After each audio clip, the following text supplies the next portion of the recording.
Right now, you are traveling through space at over 500,000 miles per hour. You cannot feel it. You cannot see it happening. But you and everyone you know are passengers on a planet orbiting a star that is racing around something so massive, so impossibly large, that light itself takes 100,000 years to cross from one edge to the other.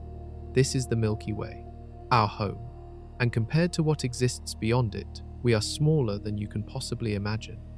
We will journey from the tiniest galaxies containing just 1,000 stars to structures spanning nearly 100 billion light-years. We will measure the Milky Way against giants 40 times its size and discover our exact position in a universe filled with 2 trillion galaxies. If you enjoy this journey through cosmic scales, consider subscribing. Prepare yourselves. We begin. Look up at the night sky. That glowing band of light stretching across the darkness is not a cloud. It is not mist. It is the combined light of billions of stars so distant that they blur into a river of luminescence. You are seeing your own galaxy from the inside, and here is the problem. We cannot step outside to see what we truly live within. Imagine living your entire life inside a forest. Every tree you see is part of this forest, but you have never climbed high enough to see where the forest ends or what shape it takes from above. That is our situation with the Milky Way. We are trapped inside it, 27,000 light-years from its center, trying to map an object that surrounds us completely. For thousands of years, humans had no idea what that band of light actually was. Ancient Greeks called it galaxias kyklos, the Milky Circle. They thought it might be milk spilled by a goddess. Romans told stories of a celestial road. Chinese astronomers called it the Silver River. None of them knew they were seeing their own cosmic home from the inside. It was not until 1610 that Galileo Galilei pointed his primitive telescope at that glowing band and discovered the truth. What looked like continuous light was actually composed of countless individual stars packed so densely together that the human eye could not separate them. Each pinpoint of light was a blazing sphere, like our own star, just incredibly far away. But even Galileo could not grasp the full picture. He saw stars, yes, but he did not know they were arranged in a massive spinning disk. He did not know that this disk stretched so far that light, traveling at 671 million miles per hour, would need 100,000 years to cross from one side to the other. We now know the Milky Way is a spiral galaxy. It has a bright central bulge packed with older yellow and red stars. Extending from that bulge are several spiral arms, great curved structures where new stars are constantly being born in clouds of gas and dust. These arms wrap around the center like water swirling down a drain, except this drain is 100,000 light-years wide. Our entire solar system sits on the inner edge of one of these arms, called the Orion Arm. From our position, when we look toward the center of the galaxy, we see that dense band of light. When we look away from the center, toward the outer edge, we see fewer stars and more darkness. This is why the Milky Way appears as a band rather than surrounding us uniformly. We are not at the center. We are off to one side, getting a sideways view through the disk. The galaxy is also incredibly thin compared to its width. If you scaled the Milky Way down to the size of a dinner plate, it would be thinner than a sheet of paper. This flatness is why we see it as a band across the sky rather than a sphere of light surrounding us. And here is what makes our situation even more challenging: dust.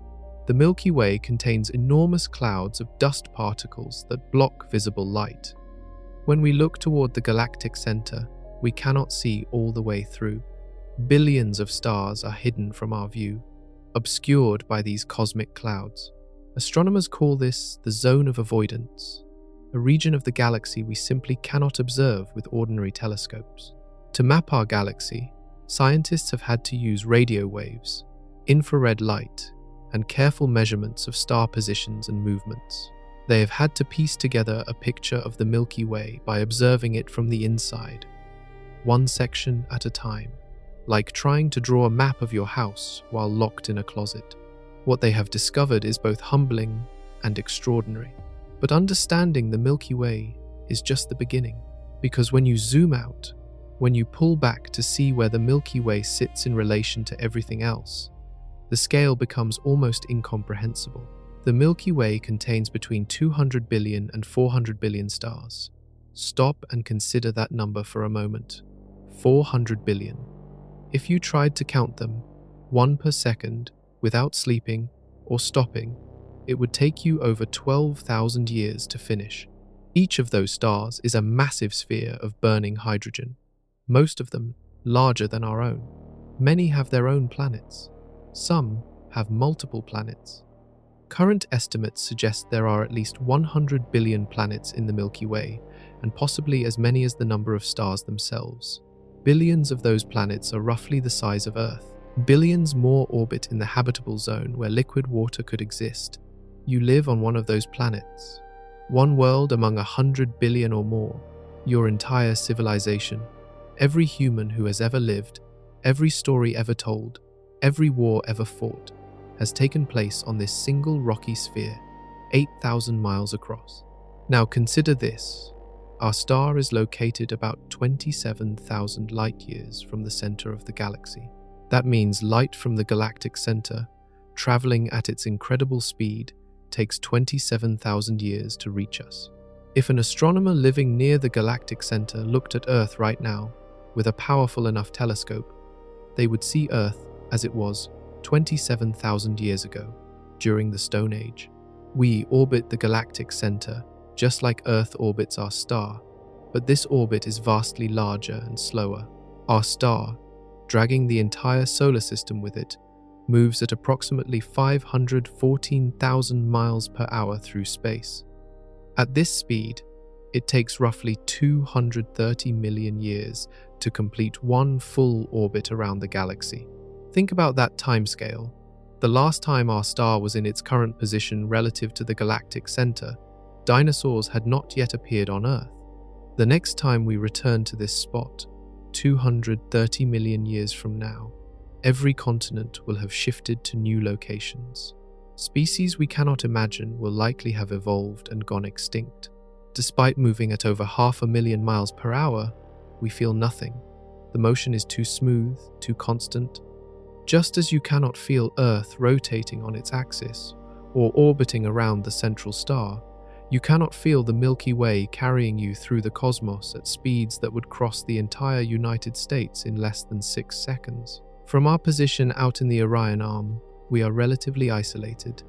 The nearest star to us, Proxima Centauri, is over 4 light-years away. That is roughly 25 trillion miles. If you tried to drive there at highway speeds, the journey would take more than 40 million years. Even traveling at the speed of a spacecraft, it would take tens of thousands of years with current technology. Yet despite these vast distances between stars, the Milky Way is far from empty. Between the stars lies gas and dust, the raw materials for future star formation.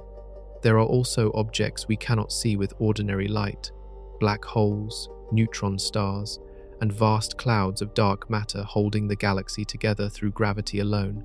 If you could somehow view the Milky Way from outside, from a distance of several million light-years away, it would appear as a beautiful spiral structure glowing against the darkness of space. You would see the bright central bulge, the sweeping spiral arms traced by brilliant blue stars, and the faint outer halo where ancient stars drift in elongated orbits. But you would not be able to pick out our star. Among 400 billion points of light, it would be utterly invisible, too faint and ordinary to distinguish from countless others. Our entire solar system, with all its planets and moons, would occupy less than a single pixel, even in the most powerful telescope imaginable. This is the scale of the Milky Way, vast enough to contain hundreds of billions of stars, yet still just one galaxy among many. And the distances we have discussed so far, the thousands of light-years separating us from the galactic center, are nothing compared to what comes next. Because the Milky Way, as enormous as it is, does not exist alone. 514,000 miles per hour. That is how fast you are moving right now through the Milky Way galaxy. To put that in perspective, a bullet fired from a rifle travels at roughly 2,000 miles per hour. You are moving 257 times faster than a speeding bullet, and you cannot feel a thing. This motion is not the same as Earth's rotation or its orbit around the central star. Those motions are small compared to the vast carousel of the galaxy itself. Right now, our entire solar system is being carried along one of the Milky Way's spiral arms, sweeping around the galactic center in a circle so enormous that it defies human intuition. At 514,000 miles per hour, you would cross the distance from Los Angeles to New York in less than 7 seconds. You would circle Earth's equator in under 3 minutes.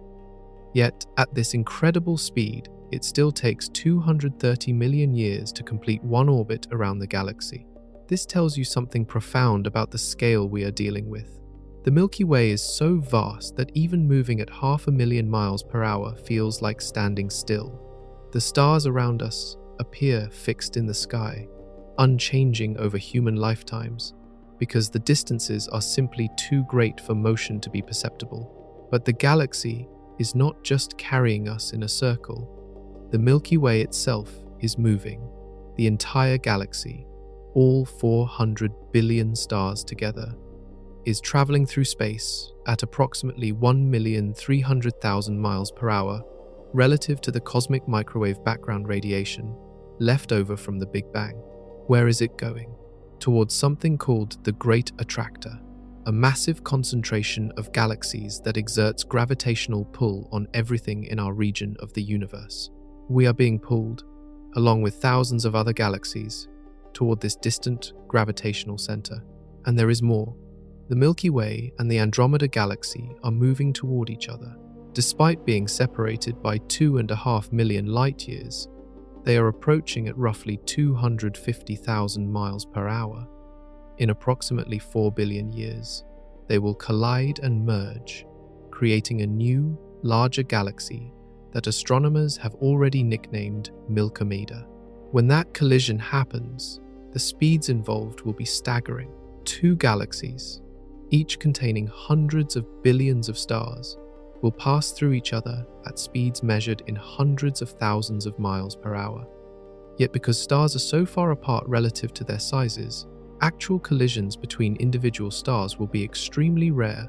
The galaxies will merge not through violent impacts, but through the slow, gravitational dance of matter responding to matter. So, at this very moment, you are participating in multiple motions simultaneously. Earth spins on its axis at about 1,000 miles per hour at the equator. Earth orbits our star at roughly 67,000 miles per hour. Our star orbits the galactic center at 514,000 miles per hour. The Milky Way moves through space at over 1 million miles per hour. And all of this is happening while the universe itself expands, carrying distant galaxies away from us at speeds that increase with distance. Add up all these motions, and you get a dizzying picture of reality. Nothing in the universe is standing still. Everything is moving, often in multiple directions at once, at speeds that would seem impossible if we could actually feel them. The reason we perceive none of this motion is simple. We are moving with everything around us. Just as you do not feel the motion of an airplane when it is cruising smoothly at altitude, you do not feel the galaxy carrying you through space. There is no wind, no sense of acceleration, nothing to push against. You are simply following the same path as everything else in your local environment. But the motion is real, and it is relentless. Every second, you travel thousands of miles through space. Every hour, you cross distances that would take months to travel with the fastest spacecraft ever built. Every year, you complete a journey of billions of miles around the galactic center, never arriving, never stopping, forever caught in the galaxy's gravitational grip. This motion has been happening for billions of years. Our star has completed roughly 20 orbits around the galaxy since it formed 4.5 billion years ago. Each orbit exposes us to different regions of the galaxy, different concentrations of gas and dust, different clusters of nearby stars. and this perpetual motion will continue for billions of years more until the galaxy itself changes beyond recognition. How do you measure something when you are trapped inside it? This was the challenge facing astronomers for centuries. From our position within the Milky Way, determining its true size seemed impossible. No human could step outside to take measurements. No spacecraft could travel far enough to see the galaxy from the outside. Yet somehow, through clever observation and mathematical reasoning, scientists figured it out. The story of how they did this is as remarkable as the discovery itself. The first breakthrough came from understanding what a light year actually measures. Light travels at 671 million miles per hour. In 1 year, it covers roughly 5.88 trillion miles.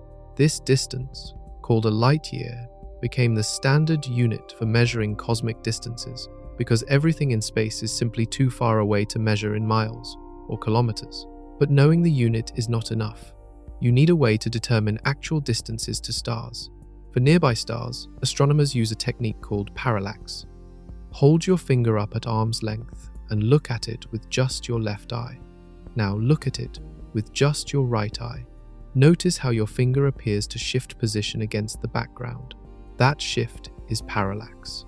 Earth orbits our star, so our planet's position changes by about 186 million miles every 6 months.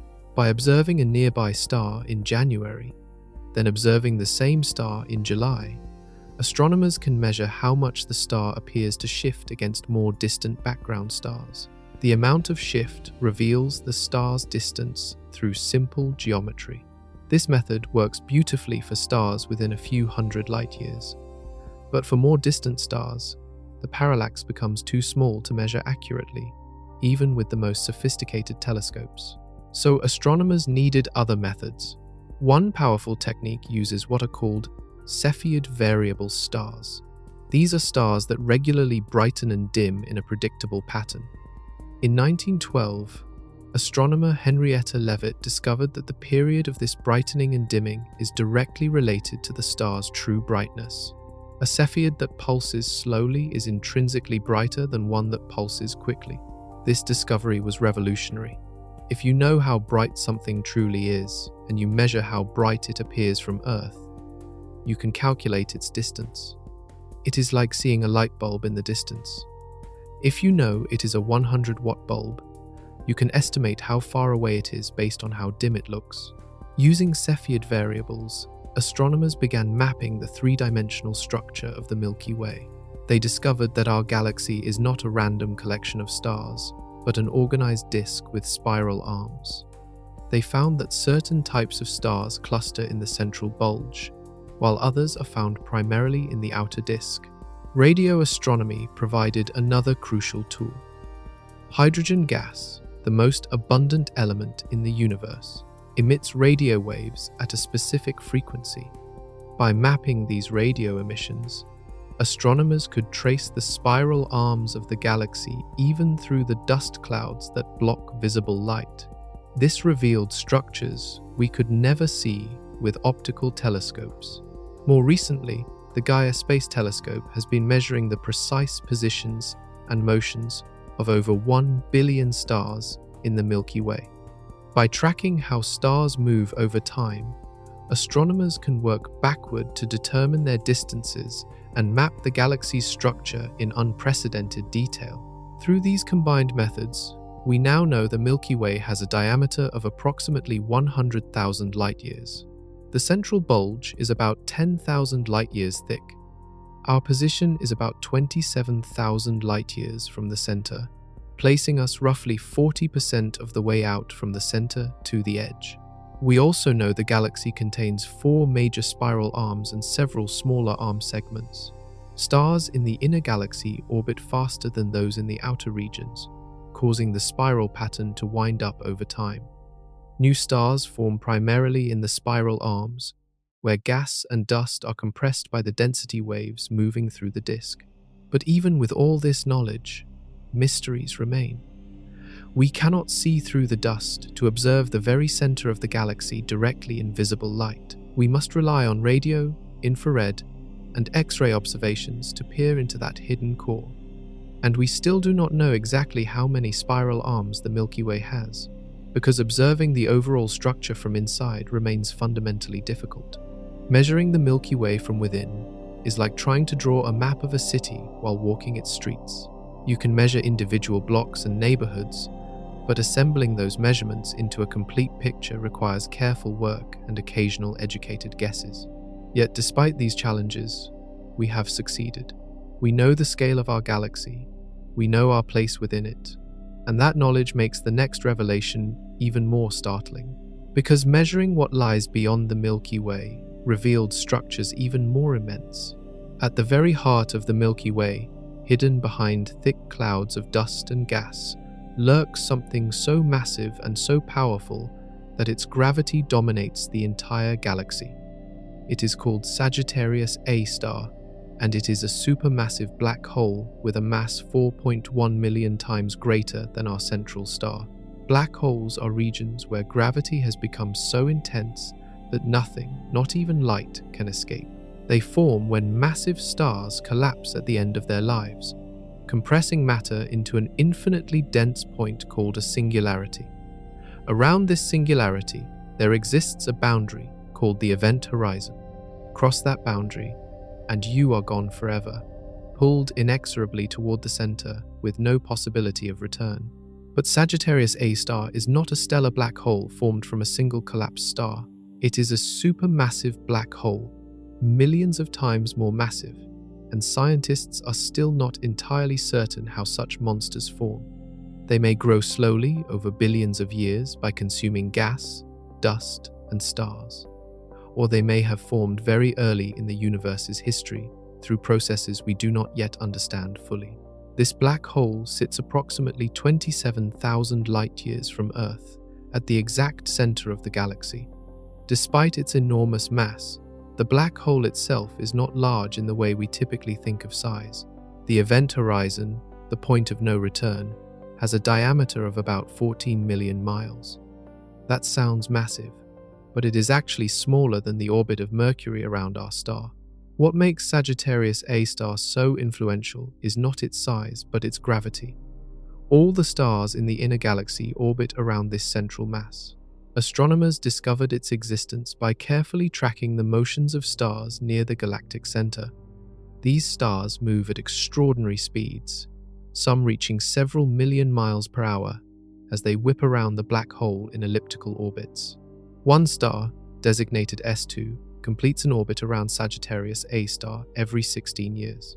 At its closest approach, this star comes within just 11 billion miles of the black hole, traveling at roughly 5,000 miles per second. That is nearly 2% the speed of light. By observing the motion of S2 and other nearby stars, astronomers calculated the mass of the black hole with remarkable precision. For most of its existence, Sagittarius A star is relatively quiet. It is not currently consuming large amounts of matter, so it does not produce the brilliant jets and enormous radiation output seen in some other supermassive black holes. Occasionally, though, something strays too close. A cloud of gas, or perhaps an unlucky star, wanders into the black hole's gravitational grip. When this happens, the material does not fall straight in. Instead, it begins orbiting the black hole, forming what is called an accretion disk. Friction in this disk heats the material to millions of degrees, causing it to emit X-rays and gamma rays.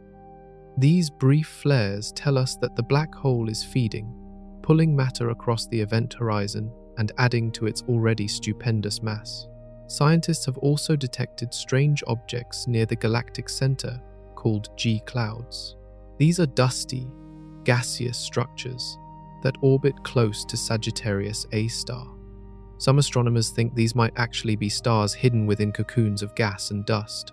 Others believe they could be the remnants of stars that have been partially torn apart by the black hole's tidal forces. The region around Sagittarius A star is one of the most extreme environments in the galaxy. Radiation levels are intense. Stars are packed so densely that collisions between them might occasionally occur. Gravitational forces can stretch objects into long, thin strands through a process called spaghettification. Any planet unfortunate enough to orbit near the galactic center would be bombarded by radiation and subjected to gravitational forces that would make stable orbits difficult or impossible. Yet despite its power, Sagittarius A star does not threaten us. We are 27,000 light-years away, far enough that the black hole's gravity is no stronger than the gravity from an equivalent mass of ordinary matter. The galaxy does not spiral into the black hole because the stars are in stable orbits, held in balance between gravity and their motion through space. In 2018, astronomers achieved something remarkable. They captured an image of the event horizon of a supermassive black hole, not Sagittarius A star, but a similar black hole in the center of the galaxy M87, 55 million light-years away. The image showed exactly what theory predicted: a dark circle surrounded by glowing material, the shadow of the event horizon itself against the bright accretion disk behind it. Work is underway to produce a similar image of Sagittarius A star. When that image arrives, we will see the heart of our own galaxy for the first time, the supermassive secret that has shaped the Milky Way for billions of years. But while our galaxy has one central black hole, other cosmic structures dwarf even this impressive monster. The Milky Way does not travel alone through space. Circling around our galaxy like moths around a flame are more than 20 small companion galaxies trapped in our gravitational grip. These are dwarf galaxies, cosmic structures so faint and diffuse that most of them were discovered only in recent decades. The largest and most famous of these companions are the Large and Small Magellanic Clouds. Visible from the southern hemisphere, they appear as fuzzy patches of light in the night sky. For centuries, they were assumed to be clouds or nebulae within the Milky Way. Only in the 20th century did astronomers realize they are separate galaxies in their own right. The Large Magellanic Cloud contains roughly 30 billion stars spread across approximately 14,000 light-years. That might sound substantial, but it is only about 10% the diameter of the Milky Way and contains less than 3% of our galaxy's stellar population. Yet, among dwarf galaxies, it is considered large. The Small Magellanic Cloud is even smaller, containing around 3 billion stars in a region about 7,000 light-years across. Both clouds orbit the Milky Way at distances of roughly 160,000 to 200,000 light-years. They are close enough that gravitational interactions with our galaxy distort their shapes and strip away streams of gas and stars. Astronomers have detected these stellar streams arcing through space, connecting the Magellanic Clouds to the Milky Way. This is evidence that our galaxy is slowly consuming its smaller companions, pulling them apart over hundreds of millions of years through tidal forces. But the Magellanic Clouds are giants compared to some of the other dwarf galaxies orbiting us. Most Milky Way satellites are so faint that they can barely be detected even with powerful telescopes. They are called ultra-faint dwarf galaxies, and they challenge our understanding of what constitutes a galaxy at all. Consider Segway 2, a dwarf galaxy discovered in 2009. It contains only about 1,000 stars. 1,000. That is fewer stars than many globular clusters, which are dense collections of stars within galaxies. Segway 2 is held together not by the gravity of its stars, which is far too weak, but by a massive halo of dark matter surrounding it. This invisible matter provides the gravitational glue that prevents the galaxy from dispersing. Another remarkable example is Andromeda XXXV, a dwarf galaxy orbiting the Andromeda Galaxy rather than our own. It is about 1/1,000,000th the mass of the Milky Way and so dim that it was discovered only recently, despite being relatively nearby in cosmic terms. It is roughly as faint as a single candle viewed from thousands of miles away. These ultra-faint dwarfs raise a fascinating question. How did they survive? In the early universe, conditions were hotter and more violent. High-energy radiation from the first stars should have heated and dispersed the gas in small galaxies, preventing them from forming new stars. Many astronomers expected that galaxies this small would have been completely destroyed.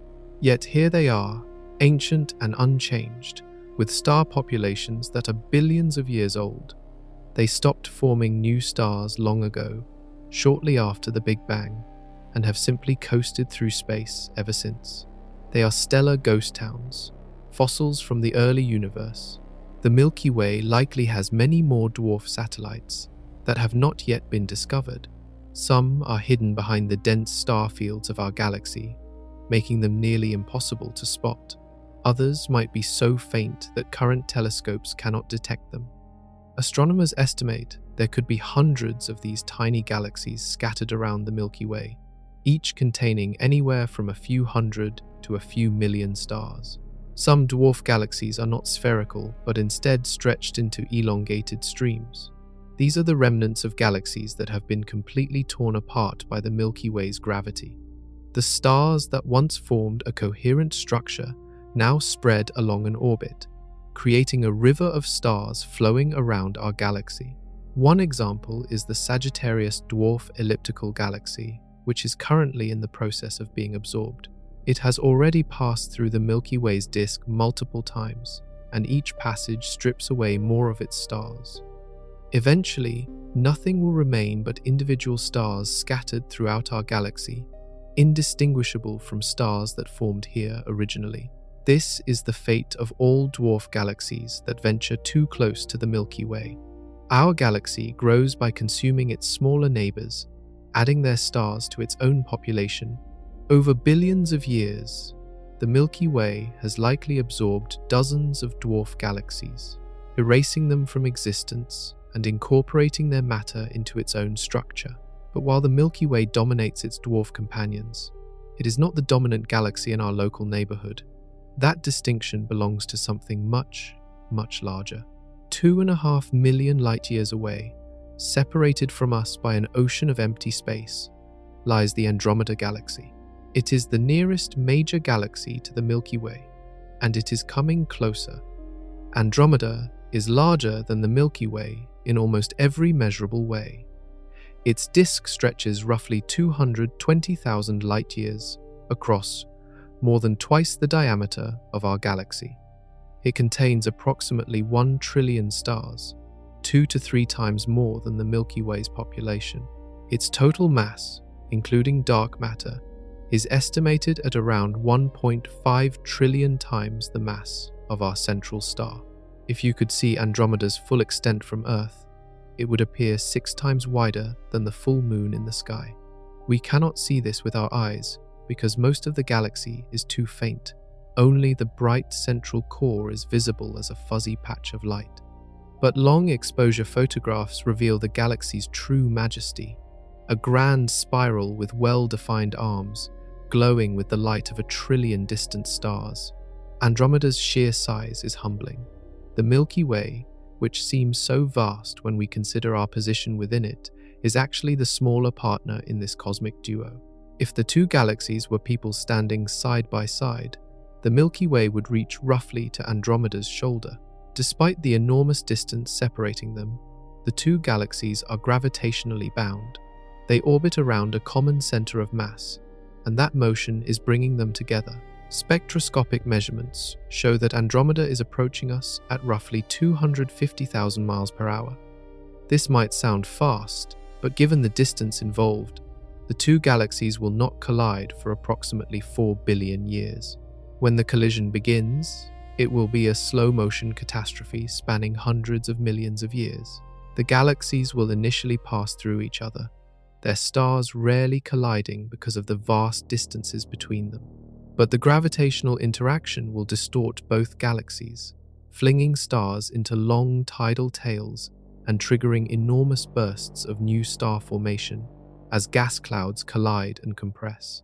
After the first pass, gravity will pull the galaxies back together for a second collision, then a third. Each encounter will further scramble their structures. Eventually, over the course of roughly 1 billion years, the two galaxies will merge completely, forming a single large elliptical galaxy. The organized spiral structures will be destroyed, replaced by a more chaotic distribution of stars. our central star will likely survive this merger. The chances of an actual collision between our star and another are extraordinarily small, but the gravitational chaos will probably eject our solar system from its current orbit, sending it either into the outer reaches of the merged galaxy or possibly out into intergalactic space entirely. If any civilizations exist at that time, they will witness a spectacular show as two galactic cores merge into one. Andromeda has its own population of dwarf satellite galaxies, at least 14 that we have identified so far. Some of these, like M32 and M110, are visible in telescopes and have been known for centuries. Others are ultra-faint dwarfs, similar to those orbiting the Milky Way, discovered only through careful analysis of astronomical surveys. Interestingly, Andromeda appears to have experienced major galactic collisions in its past. Astronomers have detected strange distributions of stars in its outer regions, suggesting it has already consumed several smaller galaxies. The scars of these ancient mergers are still visible in the streams and shells of stars that surround Andromeda's main body. At the center of Andromeda sits a supermassive black hole even larger than our own. Estimates place its mass at roughly 140 million to 230 million times the mass of our star, making it dozens of times more massive than Sagittarius A star. When the Milky Way and Andromeda merge, these two supermassive black holes will eventually spiral together and merge as well, releasing a burst of gravitational waves that will ripple through space-time itself. For now, though, Andromeda remains a distant neighbor, beautiful and imposing but far enough away that we can observe it in safety. On a clear night, away from city lights, you can see Andromeda's core with your naked eyes. The photons hitting your retina began their journey 2.5 million years ago, when early human ancestors were just beginning to use stone tools. Those photons traveled through intergalactic space for millions of years, passing through regions where matter is so sparse that a single atom might occupy several cubic feet of space. They passed by or through countless other galaxies on their journey, before finally arriving at Earth and entering your eye. Andromeda is the farthest object visible to the unaided human eye, the most distant thing you can see without technological assistance. It represents the edge of what our biology allows us to perceive. Everything farther requires telescopes, and when you point those telescopes outward, you discover that the Milky Way and Andromeda are not alone. They are part of something larger. The Milky Way and Andromeda do not drift through the universe in isolation. They are the two largest members of what astronomers call the Local Group, a collection of more than 50 galaxies bound together by gravity and spanning roughly 10 million light-years. This is our cosmic neighborhood, the closest collection of galaxies to our own. Understanding the Local Group is like understanding your local city or town. It provides context for where you live and how your home fits into the larger world. The Local Group is dominated by 3 spiral galaxies: the Milky Way, Andromeda, and the Triangulum galaxy. Triangulum, also called M33, is the third largest member, containing roughly 40 billion stars and stretching about 60,000 light-years across. It lies approximately 3 million light-years from Earth, making it slightly farther than Andromeda, but still very much a nearby neighbor. Everything else in the Local Group is smaller. There are dozens of dwarf galaxies, ranging from relatively substantial ones like the Large Magellanic Cloud down to ultra-faint dwarfs containing only thousands of stars. Most of these dwarfs orbit either the Milky Way or Andromeda, trapped by the gravity of their larger companions. The total mass of the Local Group is estimated at roughly 2 trillion times the mass of our star, but the vast majority of that mass is not in stars, gas, or dust. It is dark matter, the mysterious invisible substance that provides the gravitational scaffolding holding the group together. For every kilogram of ordinary matter in the Local Group, there are roughly 5 kilograms of dark matter we cannot see or detect directly. The Local Group occupies a relatively quiet region of the universe, It sits at the edge of a larger structure called the Virgo supercluster, far from the dense clusters of galaxies that dominate that supercluster's core. This isolation is fortunate for us. Galaxies in dense cluster cores experience frequent interactions and collisions, making stable environments for life more difficult to maintain. But even in our relatively calm neighborhood, interactions occur. The Milky Way and Andromeda are slowly approaching each other. As we have discussed, Triangulum may also be gravitationally bound to Andromeda, and some astronomers think it might eventually collide with Andromeda before the Milky Way does. These interactions will fundamentally reshape the local group over the next several billion years. Between the galaxies in the local group lies mostly empty space. The density of matter in intergalactic space is extraordinarily low, roughly 1 atom per cubic meter. For comparison, the air you are breathing contains approximately 10 trillion molecules per cubic meter. Intergalactic space is emptier than the best vacuum we can create in laboratories on Earth. This emptiness means that traveling between galaxies would require crossing vast expanses of virtual nothingness. If you could travel at the speed of light, it would take 2.5 million years to reach Andromeda from the Milky Way. At the speed of current spacecraft, the journey would take roughly 30 billion years, far longer than the current age of the universe. Despite these distances, the local group is actually quite compact compared to the larger structures in the universe. The entire group could fit inside a sphere about 10 million light-years across. That sounds enormous, and it is, but it is tiny compared to galaxy clusters and superclusters.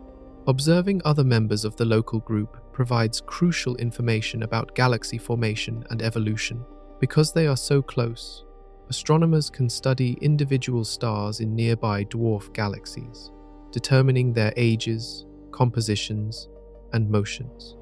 This allows us to reconstruct the history of these galaxies, figuring out when their stars formed and how they have changed over billions of years. Some local group dwarfs are ancient, with star populations dating back more than 10 billion years. Others show signs of recent star formation, suggesting they still have gas and are actively creating new stars. By comparing these different galaxies, astronomers can test theories about how galaxies form, evolve, and interact with their environments. The local group also provides a laboratory for studying dark matter. Because we can measure the motions of stars and gas in nearby galaxies very precisely, we can map the distribution of dark matter holding those galaxies together. This has revealed that dark matter forms extended halos around galaxies, reaching far beyond the visible stars.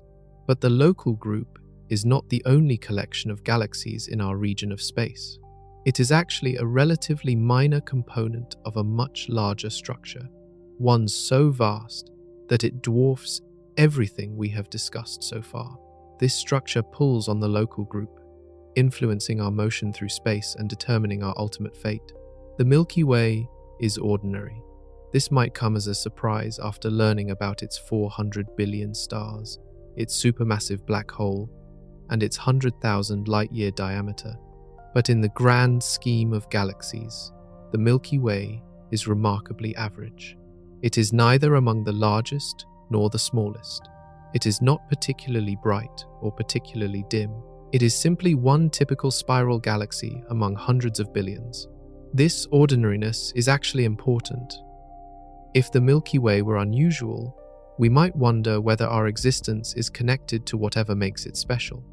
But because our galaxy is average, it suggests that galaxies like ours are common, and therefore places where life might develop are likely scattered throughout the universe. Galaxies come in several basic types, classified by their shapes.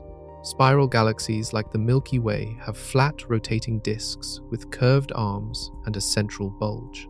Elliptical galaxies are three-dimensional, ranging from nearly spherical to highly elongated. Irregular galaxies lack organized structure, appearing as chaotic collections of stars. There are also lenticular galaxies, which have a disk and bulge like spirals but lack prominent spiral arms. The Milky Way is a barred spiral galaxy. This means it has a bar-shaped structure of stars running through its central region, with spiral arms extending from the ends of the bar. Roughly 2/3 of spiral galaxies have bars, so this feature is quite common. Our bar is about 27,000 light-years long, and it rotates as a rigid structure, completing one rotation every few 100 million years. The Milky Way's size places it in the upper range of typical galaxies.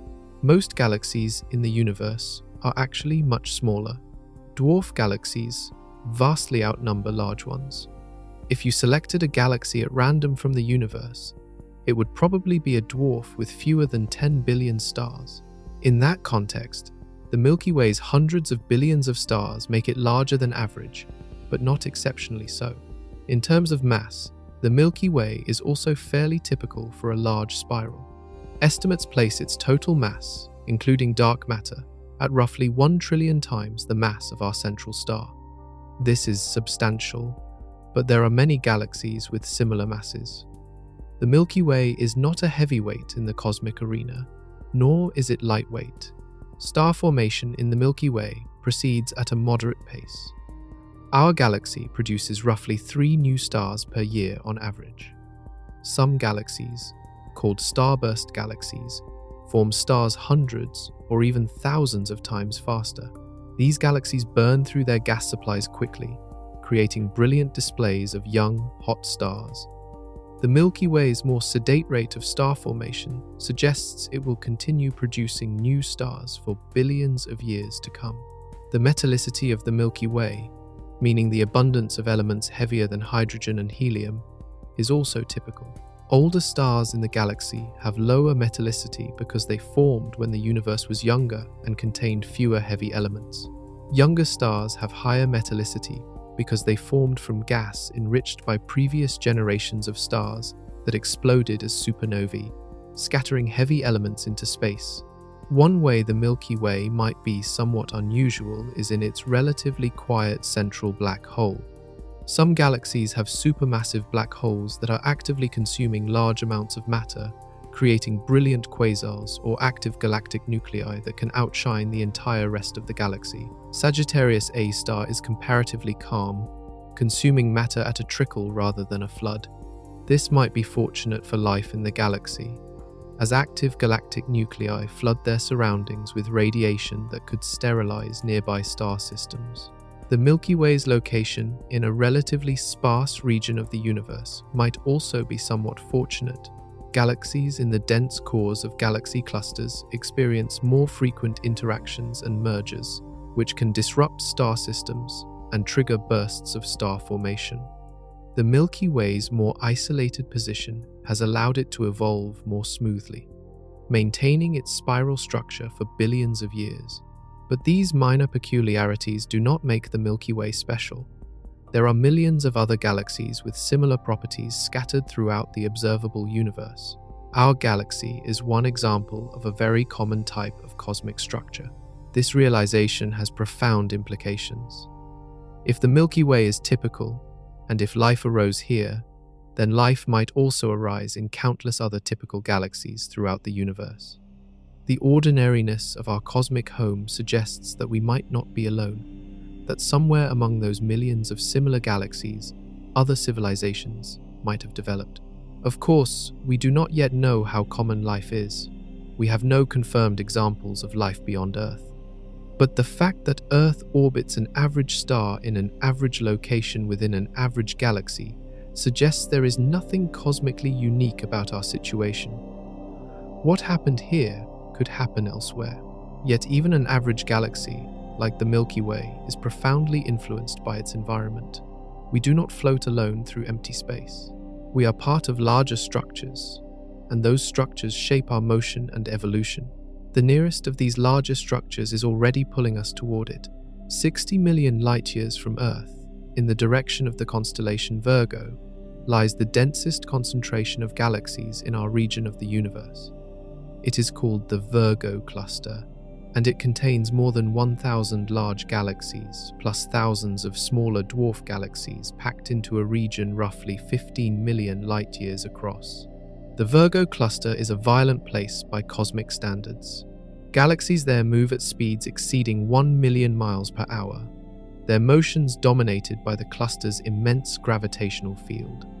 When galaxies collide in such environments, they can merge, ripping each other apart and triggering intense bursts of star formation.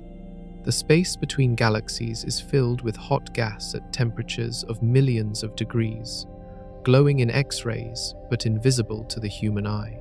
At the center of the Virgo cluster sits one of the largest galaxies known, M87. This giant elliptical galaxy contains several trillion stars and has a supermassive black hole at its core with a mass of roughly 6.5 billion times that of our central star. That black hole is actively feeding, consuming matter and blasting 2 jets of plasma thousands of light years into space at nearly the speed of light. The Milky Way is not part of the Virgo cluster. We are too far away, but we are not immune to its influence. The Virgo cluster's enormous mass, roughly 1,000 trillion times the mass of our star, exerts gravitational pull on everything in the surrounding region of space. This includes the local group, which is falling toward the Virgo cluster at approximately 250 miles per second. This motion is on top of all the other motions we discussed earlier. We orbit the galactic center, the Milky Way moves toward Andromeda, and the entire local group falls toward the Virgo cluster. These motions combine into a complex trajectory through space, like a leaf caught in multiple currents of a river. However, recent discoveries have revealed that the Virgo cluster is not the ultimate destination. The cluster itself is moving, pulled by even larger structures beyond. The Virgo cluster, along with the local group and dozens of other galaxy clusters and groups, is part of a structure called the Virgo supercluster. A supercluster is a collection of galaxy clusters and groups spread across hundreds of millions of light years. The Virgo supercluster contains at least 100 galaxy groups and clusters, with a total estimated mass of roughly 100,000 trillion times the mass of our star. It is one of millions of superclusters scattered throughout the observable universe.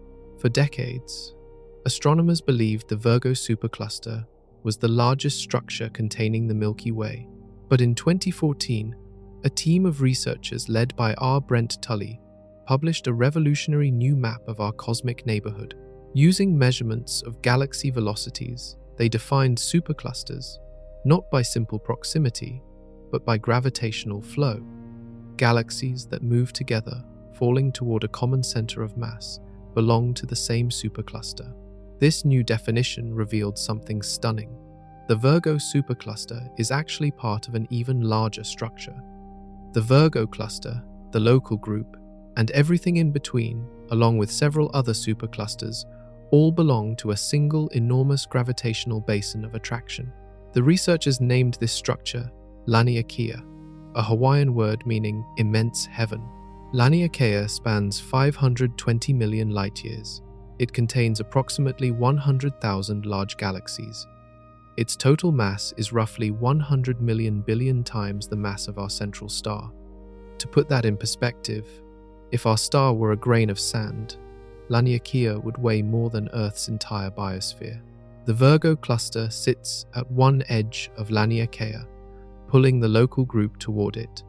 But Laniakea has its own center of mass, a region of space toward which all the galaxies in the supercluster are slowly falling.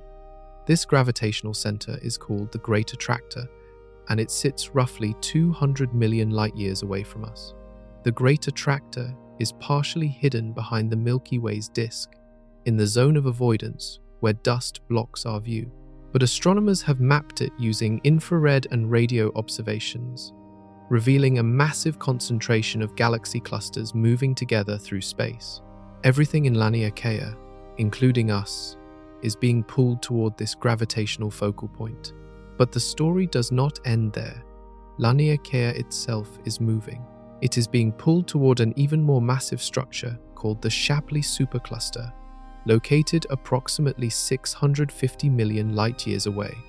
Shapley contains tens of thousands of galaxies and is one of the most massive structures in the observable universe. This reveals a hierarchy of cosmic structures. Stars cluster into galaxies. Galaxies cluster into groups. Groups cluster into clusters. Clusters cluster into superclusters. And superclusters themselves move in response to even larger concentrations of matter, creating a cosmic web of structure spanning billions of light years. The Virgo cluster, which seemed so dominant in our local region of space, is just one node in this vast network.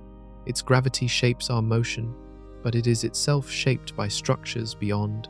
Laniakea is almost too large to comprehend. 520 million light years across 100,000 galaxies, mass equivalent to 100 million billion stars. These numbers are so vast that they lose meaning. The human brain did not evolve to grasp scales like this. To understand Laniakea, imagine starting with something familiar. Take our solar system. Now expand outward to the nearest stars. Now keep expanding to encompass the entire Milky Way. Now include the local group. Now the Virgo cluster. You are still not even close to the full extent of Laniakea. You would need to expand thousands of times farther, encompassing dozens of galaxy clusters and hundreds of galaxy groups before reaching its boundaries. Laniakea is not a spherical structure. It has a complex shape, with filaments of galaxies stretching between major clusters and vast voids where few galaxies exist. Think of it as a web or network with dense nodes connected by strands and large empty regions in between. This structure is not accidental. It reflects how gravity shaped the universe over billions of years. In the early universe, matter was distributed almost uniformly, with only tiny variations in density. But those tiny variations were enough. Regions that were slightly denser had slightly more gravity, which attracted surrounding matter, making them even denser. Over billions of years, this process amplified the initial tiny differences into the large-scale structure we see today. Dense regions became denser, eventually forming galaxies and galaxy clusters. The regions between them became voids, losing matter to the surrounding structures. The result is a cosmic web, filaments and sheets of galaxies surrounding vast empty spaces. Laniakea is one section of this web. The name Laniakea, meaning immense heaven, was chosen by the astronomers who mapped this supercluster because Hawaiian navigators traditionally used the night sky to guide their journeys across the Pacific Ocean. In a sense, modern astronomers are doing the same thing, using the stars to map their position in the cosmos. Laniakea contains several major substructures. The Virgo supercluster, which includes the local group, is one appendage. The Hydra Centaurus supercluster is another. The Pavo Indus supercluster forms a third component. These structures, which were once thought to be separate superclusters, are now understood as parts of the larger Laniakea system, all falling toward the same gravitational center. That center, the Great Attractor, dominates the dynamics of the entire supercluster. Located in the direction of the constellation Centaurus, it consists of several massive galaxy clusters, including the Norma cluster and the Centaurus cluster. The combined mass of these clusters creates a gravitational well so deep that everything within hundreds of millions of light years feels its pull. Our motion toward the Great Attractor adds up to roughly 370 miles per second when you account for all the various gravitational influences on the local group. We have been falling toward it for billions of years, and we will continue falling for billions more. Eventually, if no other forces intervene, the local group might become part of one of the massive clusters near the Great Attractor. But there is a catch. The universe is not just expanding, it is accelerating. Dark energy, a mysterious force that permeates all of space, is pushing galaxies apart at an ever-increasing rate. This expansion works against gravity, pulling structures apart even as gravity tries to hold them together. On small scales, gravity wins. The Milky Way will not be torn apart by dark energy. Neither will the local group or even the Virgo cluster. These structures are bound tightly enough that their internal gravity overcomes the expansion of space. But on the scale of Laniakea, dark energy dominates. Laniakea is not gravitationally bound. The supercluster is, in fact, slowly dissolving. The expansion of space is pushing its most distant components apart faster than they can fall together. Over tens of billions of years, Laniakea will fragment, its member clusters receding from each other until they can no longer be considered part of the same structure. This is the eventual fate of all superclusters. Dark energy will win. The only gravitationally bound structures that will survive into the far future are individual galaxy clusters and groups. Everything else will be pulled apart by the accelerating expansion of space. For now, though, Laniakea remains coherent enough to map and study. It represents the local cosmic environment, the largest structure to which we meaningfully belong. When we say we live in the Milky Way, in the local group, in the Virgo supercluster, in Laniakea, we are giving our complete cosmic address, our position in the hierarchy of structures that make up the universe. But even Laniakea, as immense as it is, occupies only a tiny fraction of the observable universe. The structures beyond it are even more staggering. Hidden behind the Milky Way, obscured by dust and starlight, lies a gravitational anomaly that has puzzled astronomers for decades. It is called the Great Attractor, and its pull is reshaping our entire region of the universe. The story of its discovery begins in the 1970s, when astronomers mapped the motions of galaxies in our cosmic neighborhood. They expected to find a relatively simple pattern, galaxies moving away from each other due to the expansion of the universe, with small random motions from local gravitational interactions. Instead, they found something strange. Hundreds of galaxies, including the Milky Way, were all moving in the same direction at speeds of several hundred miles per second. This was not the expansion of space. This was a bulk flow, a massive scale motion of matter towards some distant point. The direction of this motion pointed toward a region of sky in the constellation Centaurus, in the southern sky as viewed from Earth. But that region is located behind the Milky Way's disk, in the zone of avoidance, where thick clouds of dust and gas block visible light. Whatever was causing this motion remained hidden from view. Astronomers dubbed this mysterious gravitational center the Great Attractor. They estimated it must have a mass equivalent to tens of thousands of galaxy masses to produce the observed motions. But for years, they could not directly observe it because of the obstruction. Breakthroughs came when astronomers used infrared and radio observations, which can penetrate dust clouds that block visible light. These observations revealed a complex structure of galaxy clusters roughly 200 million light-years away.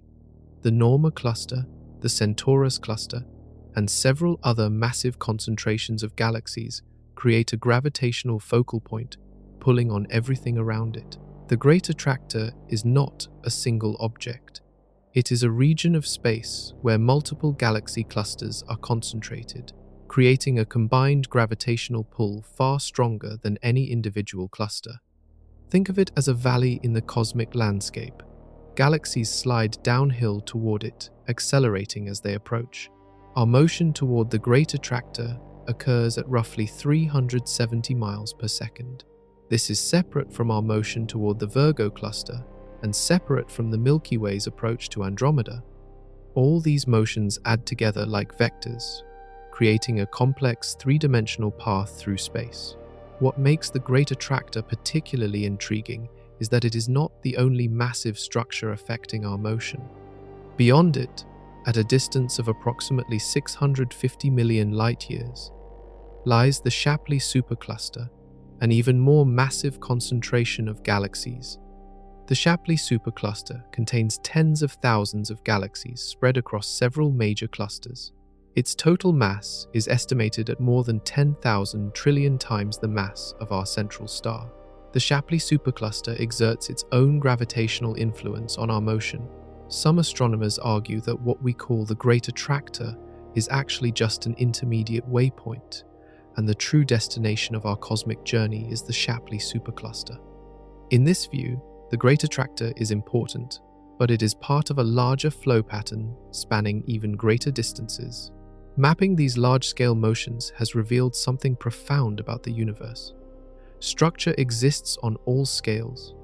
Just as planets orbit stars, and stars orbit galactic centers, and galaxies cluster into groups, those groups themselves move in response to even larger structures. There appears to be no ultimate scale at which the universe becomes uniform and structureless, at least not on scales smaller than billions of light-years. The Great Attractor represents one of the largest structures influencing our motion. It is a gravitational giant, a concentration of matter so massive that it shapes the trajectories of galaxies hundreds of millions of light-years away. We are falling toward it, pulled by gravity across distances so vast that light takes hundreds of millions of years to cross them. But this motion will not continue forever. As mentioned earlier, the accelerating expansion of space will eventually overcome these gravitational attractions. The Great Attractor will not ultimately attract most of the galaxies currently moving toward it. Dark energy will win. The galaxies will slow their approach, stop, and then begin receding as space expands between them. This is already happening on the largest scales. The most distant clusters in Laniakea are already receding from each other faster than they are falling together. Over tens of billions of years, Laniakea will dissolve completely. The Virgo cluster will become isolated, no longer connected to the other clusters that currently share its supercluster. The Great Attractor will become the Great Isolator, surrounded by empty space as dark energy pushes everything beyond a certain distance out of reach forever. For now, though, its pull remains real and measurable. We are falling toward it, have been for billions of years, and will continue for billions more. It is one of the largest structures shaping our cosmic destiny, but there are structures in the universe that dwarf even the Great Attractor.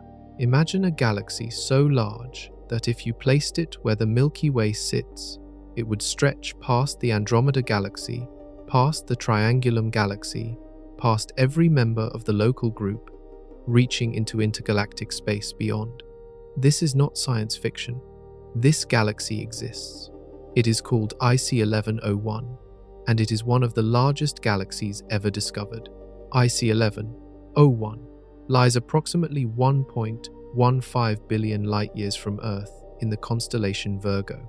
It sits at the center of the Abell 2029 galaxy cluster, a massive collection of galaxies bound together by gravity. The galaxy is classified as a supergiant elliptical, meaning it lacks the spiral arms and disk structure of galaxies like the Milky Way. Instead, it is a three-dimensional swarm of stars in an elongated, roughly egg-shaped distribution.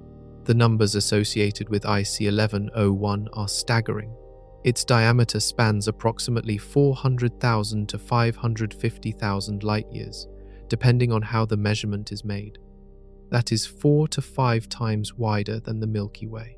But diameter alone does not capture its true scale. The galaxy is surrounded by an enormous halo of faint starlight, extending as much as 2 million light-years from its core. IC1101 contains roughly 100 trillion stars. That is 250 to 500 times more stars than the Milky Way. If you could count one star per second, it would take over 3 million years to count them all. The total mass of IC1101, including dark matter, is estimated at several times that of the Milky Way. Much of this mass is in the form of dark matter surrounding the visible galaxy, providing the gravitational glue that holds this immense structure together. At the center of IC1101 sits a supermassive black hole with a mass estimated at 40 to 100 billion times that of our central star. This black hole is not currently very active, but if it were feeding on matter, it would create a quasar visible across half the universe. How did IC1101 become so large? The answer lies in its position at the center of a galaxy cluster. Over billions of years, it has consumed dozens, perhaps hundreds, of smaller galaxies that ventured too close. Each merger added more stars to IC1101, gradually building it into the monster it is today. Galaxy clusters are violent environments. Galaxies there move at speeds exceeding 1 million miles per hour, orbiting around the cluster's center of mass.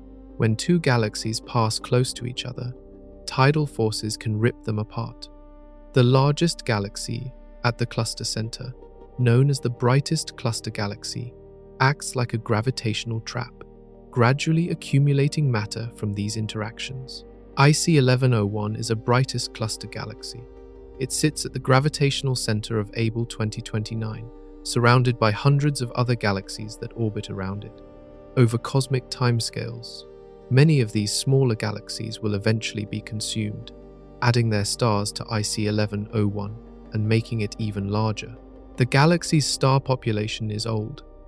IC 1101 contains mostly red and yellow stars, indicating that star formation ceased long ago. Unlike spiral galaxies, which continuously form new stars from gas clouds in their disks, elliptical galaxies, like IC 1101, have consumed or expelled most of their gas.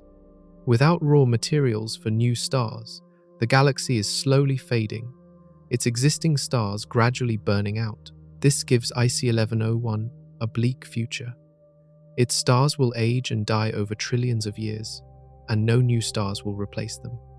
Eventually, the galaxy will become a vast collection of stellar remnants, white dwarfs, neutron stars, and black holes drifting through space in darkness. But that fate lies trillions of years in the future. For now, IC 1101 remains one of the most impressive structures in the known universe. Its sheer size challenges our assumptions about how large galaxies can grow. Theoretical models suggest there should be a limit to galaxy size, beyond which gravity cannot hold structures together against the disruptive effects of tidal forces and the expansion of space. IC 1101 approaches that limit.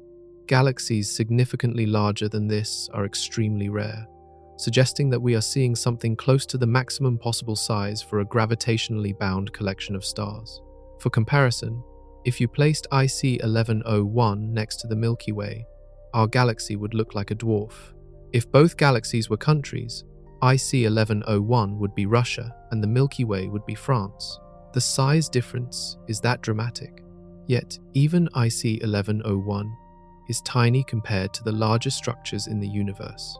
Its 400,000 light-year diameter is less than 1% the size of Laniakea. Galaxies, even the largest ones, are like specks within the much larger structures of superclusters and the cosmic web. Still, IC 1101 represents the upper limit of what a single gravitationally bound object can become. It is a monument to cosmic time and gravity, a structure billions of years in the making, containing the remnants of hundreds of former galaxies now merged into one. And somewhere in that vast collection of 100 trillion stars, there might be planets, there might be civilizations. If beings exist there, their night sky must be spectacular, filled with the light of neighboring stars packed far more densely than in our region of the Milky Way. But we will never know. IC 1101 is over 1 billion light-years away, far beyond the reach of any conceivable spacecraft. Galaxies are not static objects frozen in space. They move, they interact, and they collide. When two massive galaxies meet, the result is one of the most spectacular events in the cosmos. A galactic merger lasting hundreds of millions of years and completely transforming both participants. Contrary to what you might expect, galactic collisions do not involve stars crashing into each other. Galaxies are mostly empty space. The distances between stars are so vast that when two galaxies pass through each other, the probability of actual stellar collisions is almost zero. 200 billion stars can pass through another 200 billion stars with barely any direct impacts. But even though stars rarely collide, galaxies certainly do. What collides is the gravitational fields. As two galaxies approach, their mutual gravity begins distorting both structures. Stars in the outer regions get pulled toward the other galaxy. Long tidal tails of stars stream outward, stretching hundreds of thousands of light-years into space. The first pass-through is dramatic. The galaxies interpenetrate, their stars and gas clouds mixing together. Gas clouds do collide because they are large and diffuse.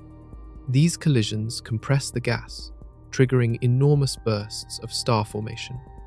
Thousands of new stars ignite simultaneously, creating brilliant starburst regions that outshine entire normal galaxies. After the first pass, gravity pulls the galaxies back together. They collide a second time, then a third. With each collision, orbital energy is lost to friction and tidal effects. The galaxies gradually spiral closer, their cores eventually merging into a single massive nucleus. The entire process takes roughly 1 billion years from first approach to final merger. During this time, the original structures are destroyed, spiral arms are disrupted, dust lanes are heated and dispersed.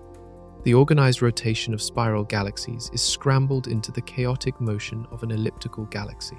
This is how giant elliptical galaxies like IC 1101 form. They are the products of multiple mergers between smaller galaxies, each collision adding more stars and building a larger structure. The biggest elliptical galaxies have likely experienced dozens of major mergers over their lifetimes. Astronomers can observe galactic mergers at all stages. Some galaxies are just beginning to interact, their structures still intact but showing slight distortions. Others are in the midst of collision, with long tidal tails and bright starburst regions marking the chaos. Still others are nearly finished merging, appearing as misshapen elliptical galaxies with faint shells and streams of stars marking their violent past. One famous example is the antennae galaxies, two spiral galaxies caught in the act of merging about 70 million light-years from Earth. Long antenna-like tails of stars extend from both galaxies, giving them their name.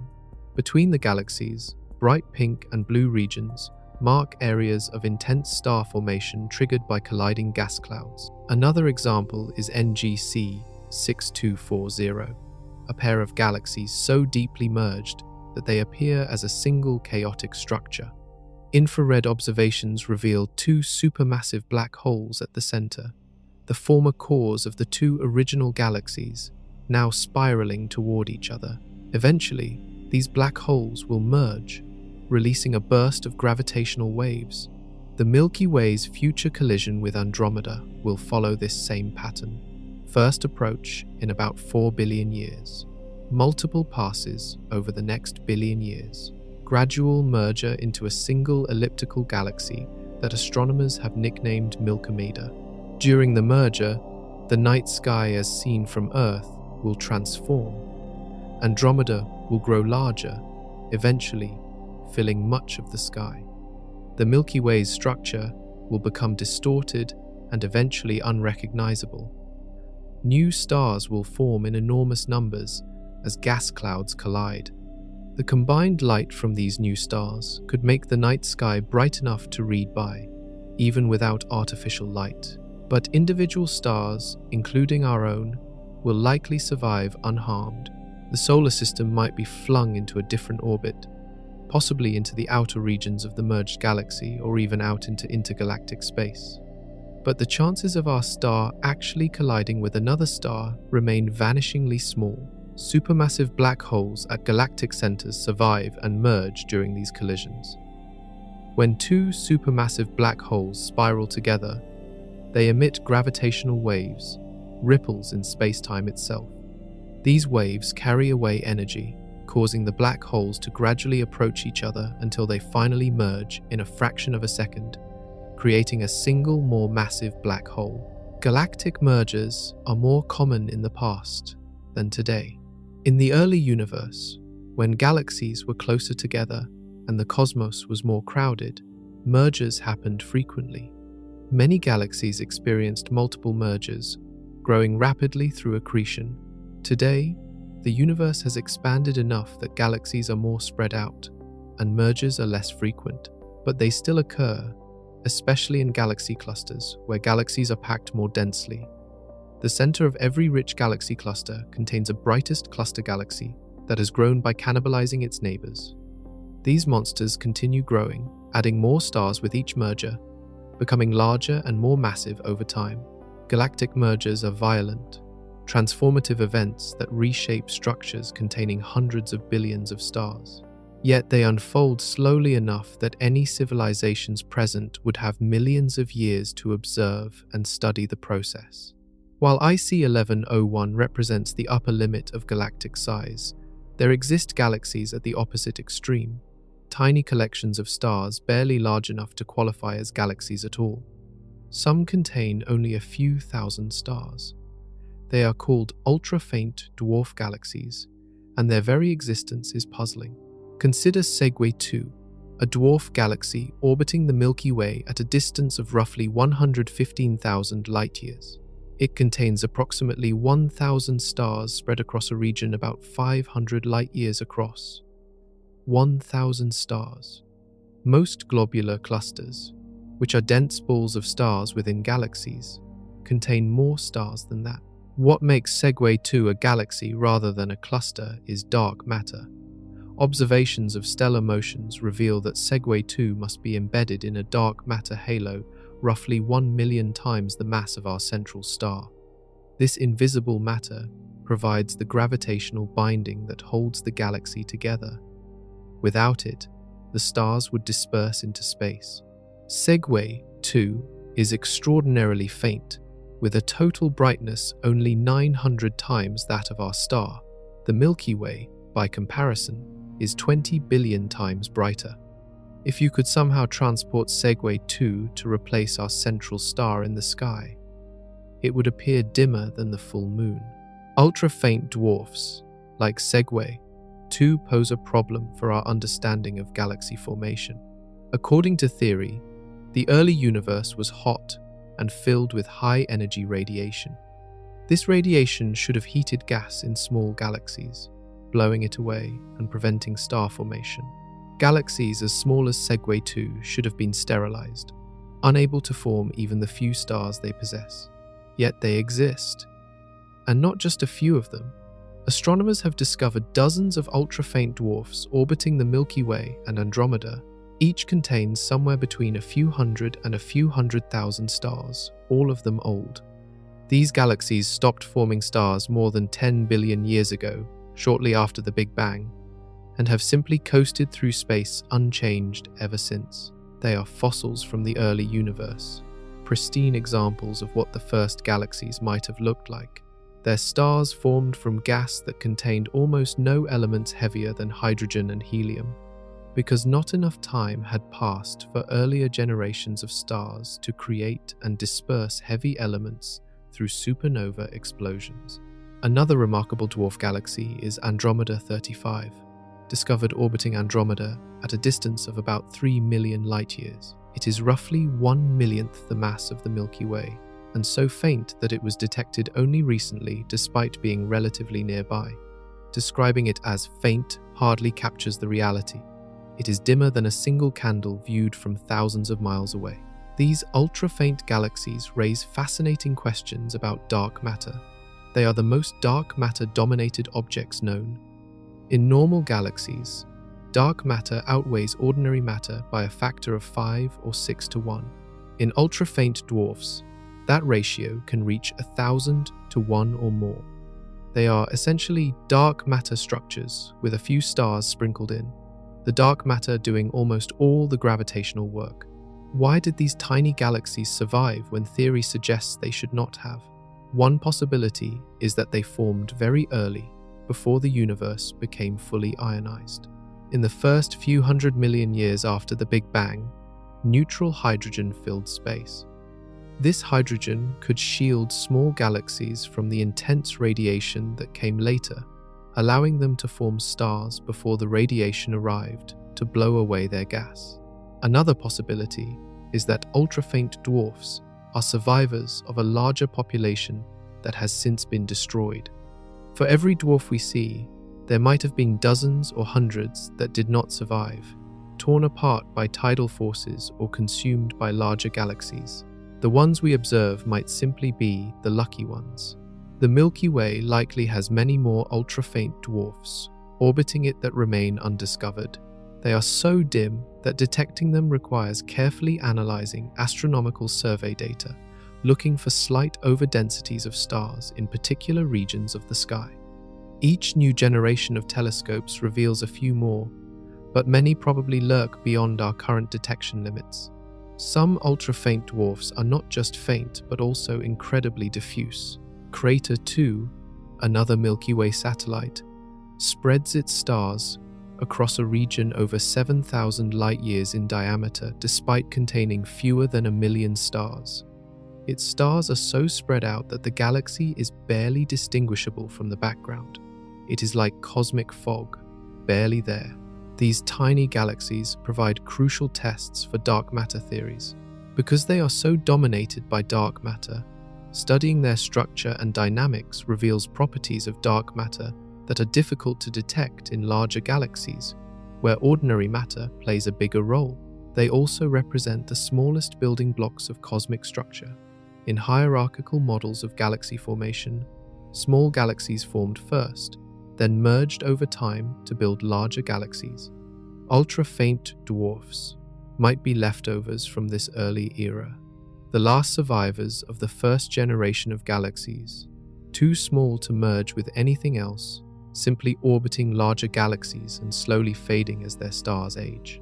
They are ghosts of the early universe, reminders that galaxies come in all sizes, from monsters like IC 1101 to specks like Segway 2, with the Milky Way somewhere in between.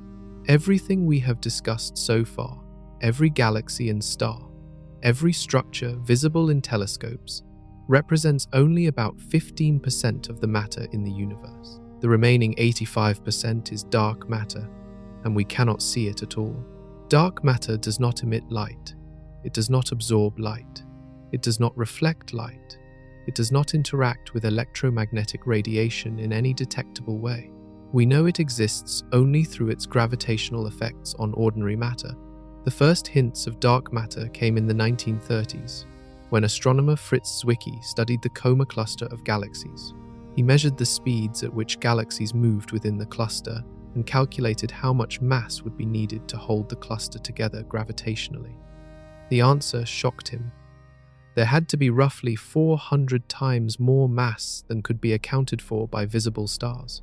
Zwicky proposed that most of the cluster's mass must be dark, invisible to telescopes. His colleagues were skeptical. The idea of invisible matter sounded too strange, too much like inventing something to fix a problem with the observations.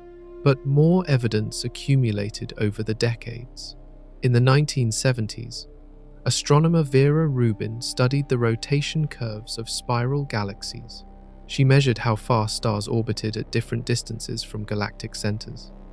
According to Newton's laws, stars farther from the center should orbit slower, just as outer planets in our solar system orbit slower than inner planets. Instead, Rubin found that stars in the outer regions of galaxies orbit just as fast as stars closer to the center. This flat rotation curve defied expectations. The only explanation was that galaxies contain vast halos of invisible matter extending far beyond the visible disk, providing additional gravitational pull that keeps outer stars moving fast. Today, evidence for dark matter is overwhelming.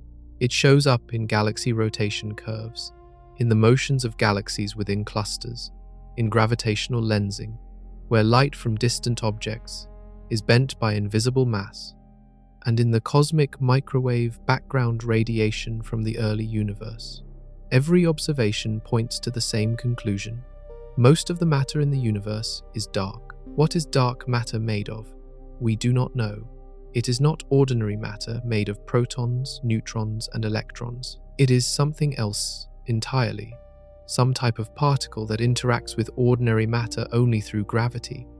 Leading theories suggest it might be exotic particles like WIMPs, weakly interacting massive particles, or axions. But decades of searching have not yet produced a confirmed detection. What we do know is how dark matter is distributed.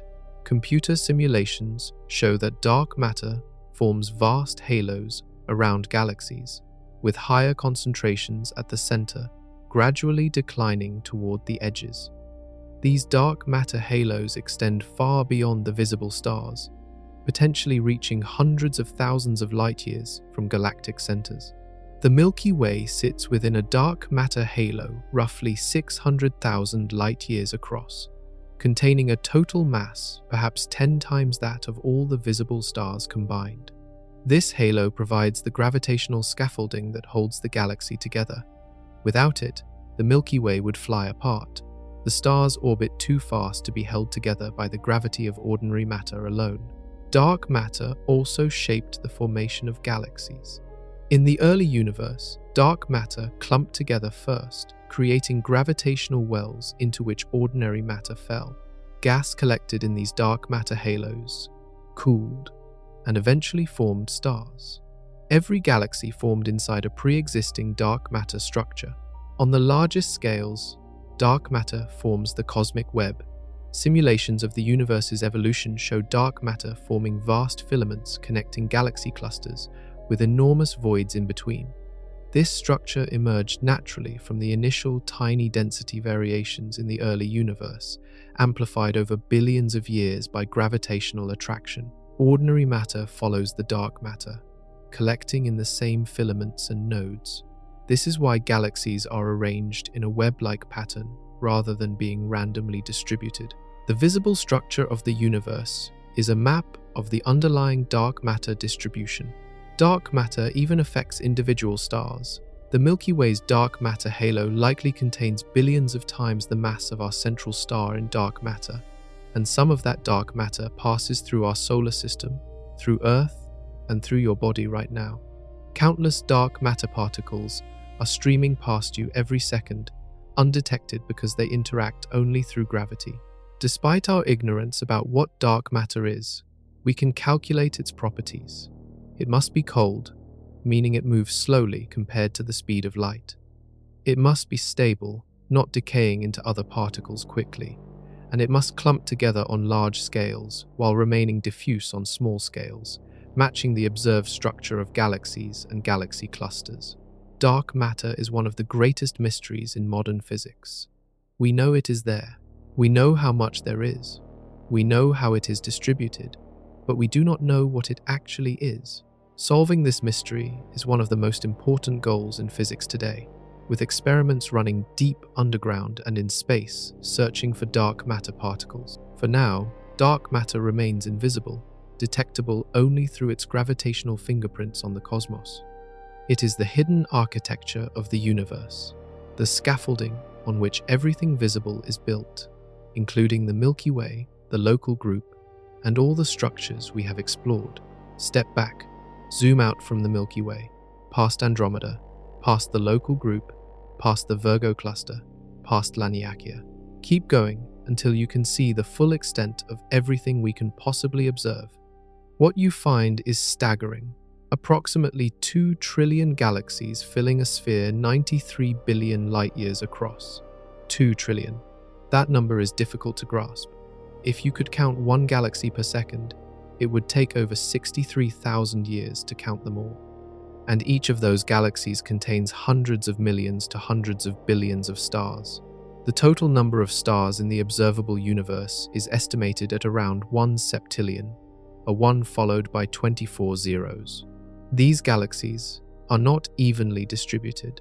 They cluster into groups and clusters, which cluster into superclusters, which form filaments and walls surrounding vast cosmic voids. The largest structures span hundreds of millions of light-years. The largest known structure, the Hercules Corona Borealis Great Wall, stretches roughly 10 billion light-years across, though its status as a true connected structure is debated. Most galaxies in the universe are dwarf galaxies, small and faint with fewer than 10 billion stars. Massive spirals like the Milky Way and giant ellipticals like IC 1101 are relatively rare. If you selected a galaxy at random from the universe, you would most likely pick a dwarf. The farthest galaxies we can see are over 13 billion light-years away. We see them as they were more than 13 billion years ago, when the universe was less than 1 billion years old. These ancient galaxies are small and irregular, the first generation of star-forming structures emerging from the primordial gas that filled the early cosmos. Between us and those distant galaxies lie countless others at every possible distance. Light from these galaxies has been traveling through space for different amounts of time. Some for millions of years, some for billions, some for more than 10 billion years. When we look at the deep universe, we are seeing galaxies not as they are now, but as they were at various points in cosmic history. This is one of the most profound facts about astronomy. Looking out in space is equivalent to looking back in time. The speed of light is finite, so information about distant objects takes time to reach us. The farther away something is, the older the light we receive from it. We are observing cosmic history spread out before us in space.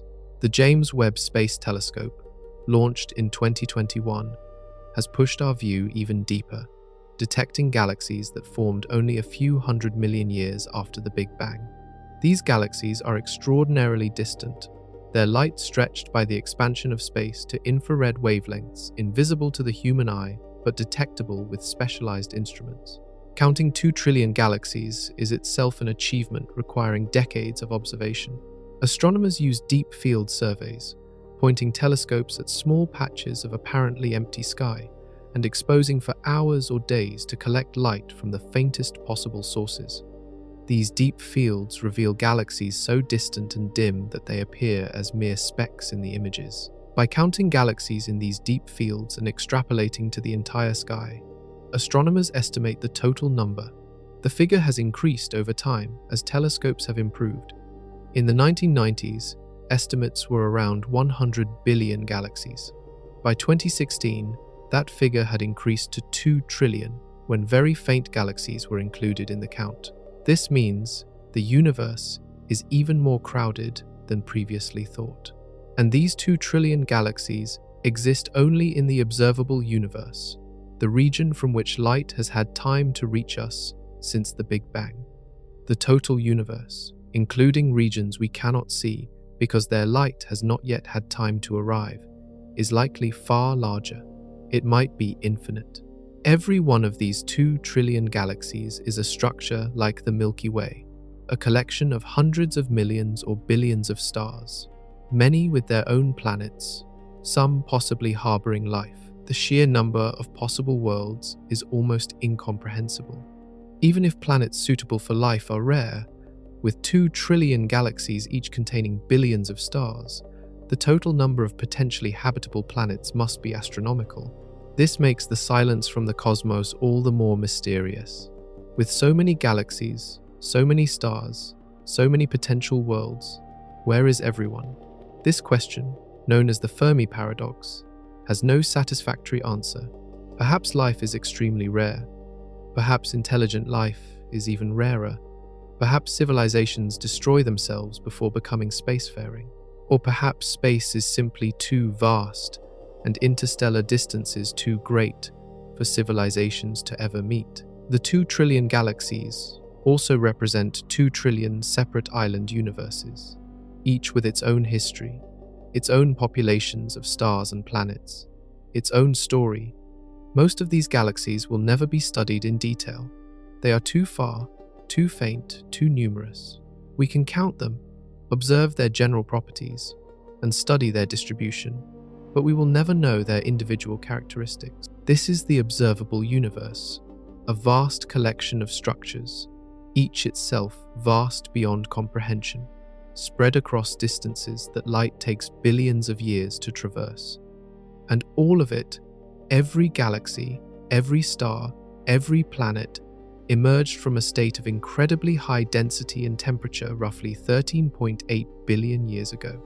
How such a universe came to exist, why it has the properties it does, and what its ultimate fate will be are questions that push the boundaries of human knowledge. The observable universe has a diameter of approximately 93 billion light-years. Read that number again, 93 billion. And here is where things become strange. The universe is only 13.8 billion years old. At first, this seems impossible. If the universe is 13.8 billion years old and nothing can travel faster than light, then the farthest we should be able to see is 13.8 billion light-years in any direction. The observable universe should be only 27.6 billion light-years across, not 93 billion. The resolution to this paradox lies in understanding that space itself expands. When we say the universe is expanding, we do not mean galaxies are moving through space away from each other, like shrapnel from an explosion. We mean that space itself is stretching, creating new distance between objects, even though those objects are not actually moving. Consider a galaxy that emitted light 13 billion years ago. That light has been traveling toward us ever since, crossing space at 671 million miles per hour. But while the light was traveling, the space it was moving through was expanding. The galaxy that emitted the light has been carried away from us by that expansion. Today, that galaxy is not 13 billion light-years away. It is approximately 30 billion light-years away. The light has traveled 13 billion light-years through space, but the galaxy itself has moved much farther during those 13 billion years because space was expanding the entire time. This is why the observable universe is 93 billion light-years across. We can see light from objects that are now 46.5 billion light-years away in any direction, even though that light has been traveling for less than the age of the universe. The expansion of space has carried those objects farther away during the time their light was reaching us. The edge of the observable universe is not a physical boundary. It is simply the farthest distance from which light has had time to reach us since the Big Bang.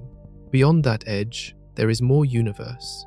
There are more galaxies, more stars, more planets, but we cannot see them because their light has not yet had time to arrive. Every year, the observable universe grows by approximately 1 light-year in radius. New regions of space enter our observable sphere as light from more distant objects finally reaches us.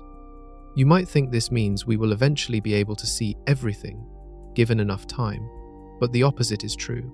The expansion of space is accelerating. This acceleration is driven by dark energy, a mysterious force that pervades all of space and pushes things apart.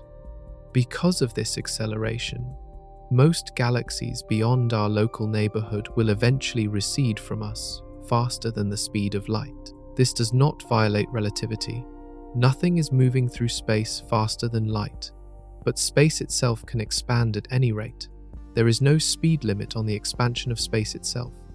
As space expands faster and faster, galaxies are carried along with it, receding from us at speeds that eventually exceed the speed of light. Once a galaxy is receding faster than light, no light it emits can ever reach us. The photons try to travel toward us, but the space between us is expanding so fast that the photons never get closer. They are like someone running on a treadmill that is moving backward faster than they can run forward. This creates a cosmic event horizon, a boundary beyond which events can never affect us. Galaxies beyond this horizon are forever cut off. We will never see them, never receive signals from them, never have any causal interaction with them. They might as well not exist, as far as we are concerned. Currently, this cosmic event horizon sits approximately 16 billion light-years away. Galaxies farther than this are already unreachable.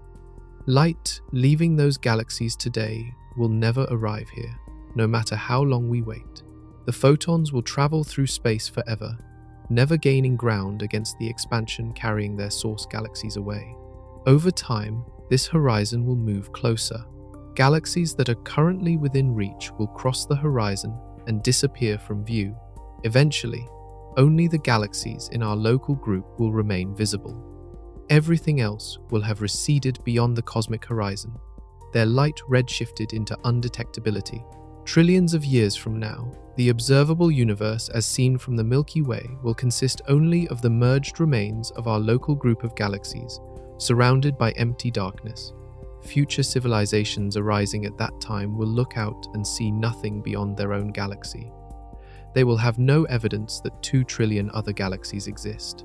They will not know about the cosmic web, about superclusters, about the expansion of space. We are living in a special time. a cosmic moment when the universe is old enough to have formed structures like galaxies and stars, but young enough that we can still observe the larger cosmos. Future inhabitants of the universe will not have this opportunity. The accelerating expansion will rob them of the view. The 93 billion light-year diameter of the observable universe represents the full extent of everything we can possibly know about through direct observation. Beyond this lies the unobservable universe, forever hidden from view. It might be infinite. It might contain an infinite number of galaxies. We will never know. This is both humbling and profound. The observable universe, as vast as it is likely just a tiny fraction of the total universe. Everything we have discussed, every galaxy and structure we have explored, exists in what might be an infinitesimally small portion of reality.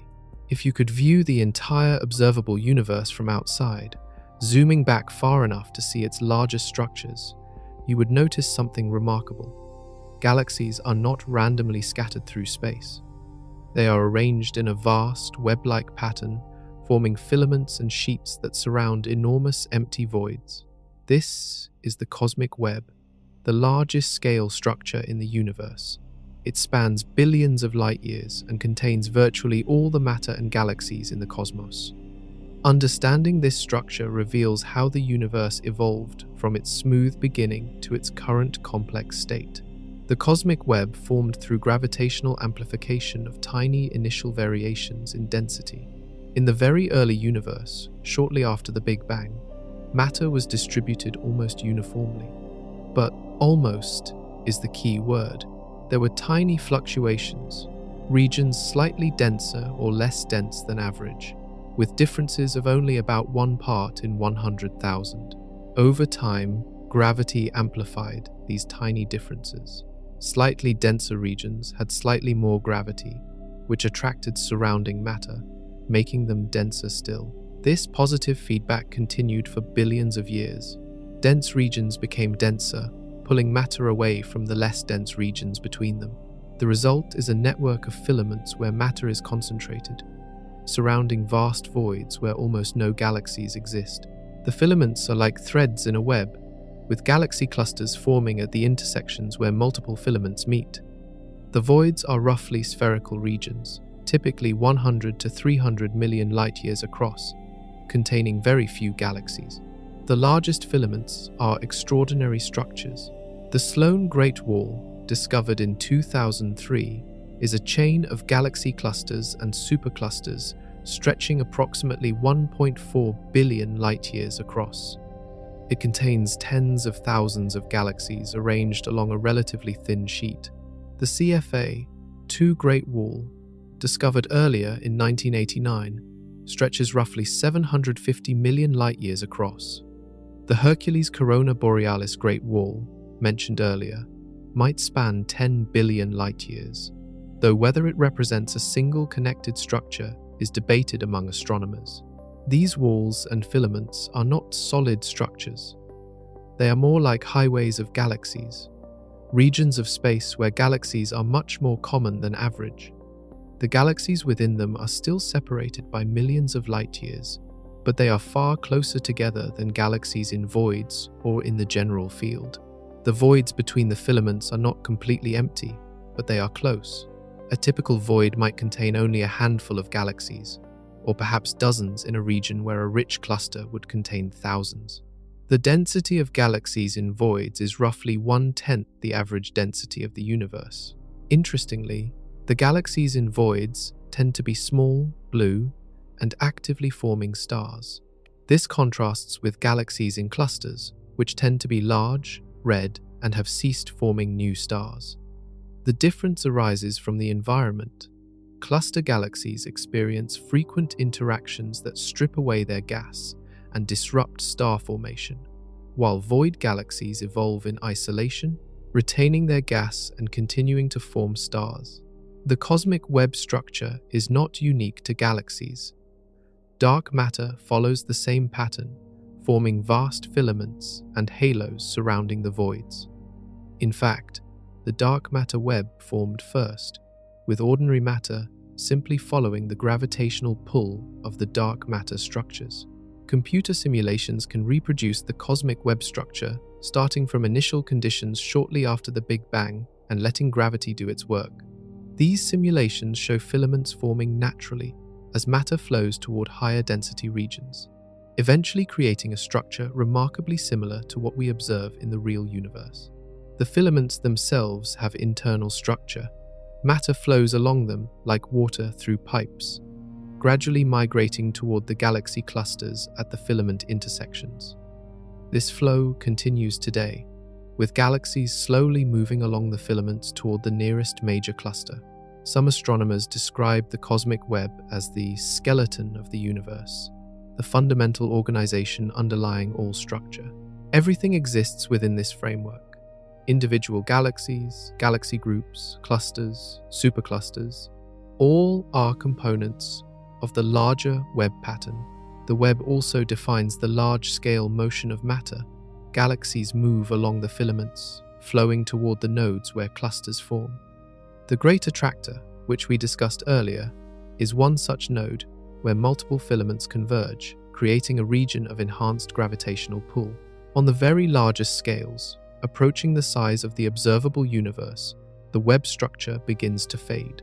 At distances of several billion light-years, the universe starts to look statistically uniform. This is the cosmological principle in action. On large enough scales, the universe is homogeneous and isotropic, appearing roughly the same in all directions. But on scales smaller than a billion light-years, the cosmic web dominates. It is the organizing principle of the universe, the pattern that emerges when gravity shapes matter over cosmic time. Every galaxy in the universe, including the Milky Way, exists somewhere within this web, following paths defined by the distribution of matter around it. The web will not last forever. As dark energy continues accelerating the expansion of space, the filaments will gradually stretch and thin. Galaxies will recede from each other, carried by the expansion. Eventually, the web will dissolve completely, leaving only isolated galaxy groups floating in an ever-expanding void. But that fate lies trillions of years in the future. For now, the cosmic web remains the defining feature of large-scale cosmic structure. Return now from the vast scales of the cosmic web to something more local, our exact position within the Milky Way. Where are we? Not metaphorically, but precisely. Which part of the galaxy do we inhabit? We are located approximately 27,000 light-years from the galactic center. This places us roughly 40% of the way out from the center to the edge, in what astronomers call the galactic disk. We are neither in the dense central regions, nor in the sparse outer reaches. We occupy a middle zone, typical of spiral galaxy disks. More specifically, we sit on the inner edge of the Orion arm, also called the Orion spur. This is a minor spiral arm, smaller than the four major arms that define the Milky Way's spiral structure. The Orion arm stretches approximately 3,500 light-years long and about 1,000 light-years wide. It connects the Sagittarius arm, which lies closer to the galactic center, and the Perseus arm, which lies farther out. Our position within this arm is not static. We orbit the galactic center at approximately 514,000 miles per hour. But this motion is not a perfect circle. Our path wobbles slightly up and down relative to the galactic plane as we move. Currently, we are very close to the galactic plane, within about 70 light-years of the midplane. This up and down motion, called vertical oscillation, takes approximately 70 million years to complete one full cycle. We cross through the galactic plane roughly every 35 million years. Some scientists have speculated that passing through the denser midplane might increase the rate of comet impacts on Earth, potentially contributing to mass extinction events. But this remains controversial. Our location has significant implications for life on Earth. Being far from the galactic center is advantageous. The center is a crowded, high-radiation environment where supernovae are more common and the supermassive black hole occasionally flares. Planets there would be subjected to more intense radiation, making stable conditions for life more difficult. But we are not too far out either. The outer regions of the galaxy have lower metallicity, meaning fewer heavy elements are available to form rocky planets. Earth and the other rocky planets in our solar system contain significant amounts of elements like iron, silicon, and carbon that were created in previous generations of stars. In the outer galaxy, where fewer stars have lived and died, these elements are scarcer. Our position in the Orion Arm also places us between the major spiral arms.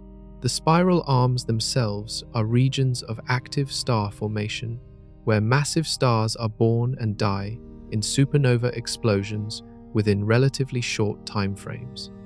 Being between the arms means we experience fewer nearby supernovae, which could otherwise bathe Earth in harmful radiation. Astronomers sometimes call our location the galactic habitable zone, a region where conditions are favorable for the development of complex life, close enough to the center that heavy elements are abundant, but far enough out that radiation levels are manageable. Between the spiral arms where supernova rates are lower, in the disk where most stars are located, but able to venture slightly above and below the plane. From our position, we have a limited view of the galaxy. When we look toward the center, we see the dense band of the Milky Way. When we look away from the center, toward the outer edge, we see fewer stars. We cannot see the full spiral structure because we are embedded within it. It is like trying to see the shape of a forest while standing among the trees. The nearest stars to us are sparse. Proxima Centauri, the closest, is over 4 light-years away. Within 10 light-years, there are only about 14 stars or star systems. Within 100 light-years, there are several thousand. We live in a relatively typical stellar neighborhood, neither particularly dense nor particularly sparse. Our location also affects which astronomical objects we can easily observe. The large and small Magellanic Clouds, dwarf galaxies orbiting the Milky Way, are visible only from the southern hemisphere because of our position in the galaxy. Similarly, the galactic center is best viewed from southern latitudes, where it passes high in the sky during parts of the year. If Earth were located on the opposite side of the galaxy, our view would be different. We might have different satellite galaxies visible in our sky. The galactic center would appear in a different constellation. The distribution of nearby stars would be different. If we were located closer to the galactic center, our night sky would be far more crowded with stars. In the inner galaxy, stars are packed more densely, and the sky would blaze with thousands of bright stars visible to the naked eye. But the increased radiation and higher frequency of catastrophic events might make complex life less likely to develop. If we were located in the outer galaxy, our sky would be darker, with fewer visible stars. The Milky Way band would be less prominent, but the lower density of heavy elements might have prevented the formation of Earth in the first place. Our position, then, is not random. It reflects a location where conditions are favorable for rocky planets, stable orbits, and the development of life over billions of years. We sit in a relatively quiet region of a typical spiral galaxy, far enough from hazards but close enough to resources. This is where we are. The Orion Arm, the galactic suburbs, a cosmic location neither too hot nor too cold, not too crowded nor too empty. A place where a planet could form, where life could arise, and where that life could eventually look up at the night sky and wonder about its place in the cosmos. There is a band across the sky, roughly 10 to 20 degrees wide, centered on the plane of the Milky Way, where our view of the universe is severely limited. Astronomers call it the zone of avoidance, and it represents one of the most frustrating blind spots in observational astronomy. The problem is dust. The Milky Way contains vast clouds of dust particles, each grain typically less than 1/1000th of a millimeter across. These particles are made of carbon, silicon, and other heavy elements ejected by dying stars. Individually, they are tiny and insubstantial. Collectively, they block light. Visible light cannot penetrate thick dust clouds. The dust particles absorb and scatter blue light more efficiently than red light, causing distant objects to appear redder than they actually are. When dust is thick enough, it blocks light completely, creating dark patches in the sky where nothing can be seen. The galactic plane contains the highest concentration of dust in the Milky Way. When we look toward the plane, our line of sight passes through enormous dust clouds that block light from objects beyond. This means we cannot see through the galaxy to the universe beyond in those directions. This creates serious observational problems. There are probably thousands of galaxies hidden behind the zone of avoidance, invisible to optical telescopes. Major structures like the Great Attractor lie partially or entirely within the zone, making them difficult to study. We have an incomplete map of our cosmic neighborhood because a significant portion of it is obscured. For decades, this blind spot frustrated astronomers, but advances in infrared and radio astronomy have provided partial solutions. Infrared light, with its longer wavelength, can penetrate dust clouds that block visible light. Radio waves penetrate even better, passing through dust with minimal absorption. Using infrared telescopes, astronomers have mapped portions of the zone of avoidance, revealing galaxies and structures previously hidden. Radio observations of neutral hydrogen have traced the spiral arms of the Milky Way through regions where optical observations show nothing but darkness. X-ray observations have revealed the supermassive black hole at the galactic center, invisible in optical light. These multi-wavelength observations have dramatically improved our understanding of the hidden galaxy. But gaps remain. The very center of the Milky Way is so crowded and dust-choked that even infrared light struggles to penetrate. Our view of Sagittarius A star, the central black hole, comes entirely from radio, infrared, and X-ray observations. The zone of avoidance also affects our census of nearby galaxies. The Milky Way might have more satellite dwarf galaxies than we have detected, with some hidden behind dense star fields and dust in the galactic plane. Surveys of the local universe are incomplete in the directions where the Milky Way blocks our view. This obscuration is not uniform. Some directions through the galactic plane have less dust than others, creating windows where we can see farther. Astronomers target these windows for observations when they want to study objects beyond the Milky Way that happen to lie in those directions. The dust also affects how we perceive the Milky Way itself. The bright band we see in the night sky is not a complete view of our galaxy. We see primarily the stars close enough to us that their light can reach us despite the intervening dust. The most distant stars in the Milky Way, on the far side of the galactic center, are invisible to us. Interestingly, if an alien astronomer on a planet on the opposite side of the Milky Way were looking at us, they would face the same problem. They would see a zone of avoidance in the direction of their galactic plane, and Earth's location would lie within that zone. We would be invisible to them in optical light, hidden behind the same dust clouds that hide them from us. The zone of avoidance reminds us that our view of the universe is fundamentally limited by our position within it. We cannot step outside the Milky Way to see it clearly. We must work with what we can observe from our location, using clever techniques and multiple wavelengths to piece together a complete picture. Future observations will continue improving our view through the zone. The James Webb Space Telescope, with its powerful infrared capabilities, can see through dust better than any previous instrument. Radio telescope arrays can map hydrogen throughout the galaxy with increasing precision. Each advance reveals more of what was previously hidden, but some regions will always remain difficult to observe. The very densest dust clouds might block even infrared light. The galactic center, so crowded with stars and gas and dust, will always present observational challenges. We will never have as clear a view of those regions as we have of regions outside the galactic plane. This limitation is humbling. Despite all our technological advances, despite telescopes that can see galaxies billions of light years away, we cannot see clearly through our own galaxy.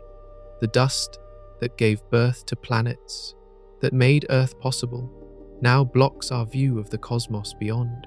We see the universe through a partially obscured window, and we must remember that our map is incomplete. There are galaxies we have not counted, structures we have not mapped, regions of our own galaxy we cannot observe directly. Our knowledge is vast but imperfect, limited by the simple fact that we cannot choose our observation point.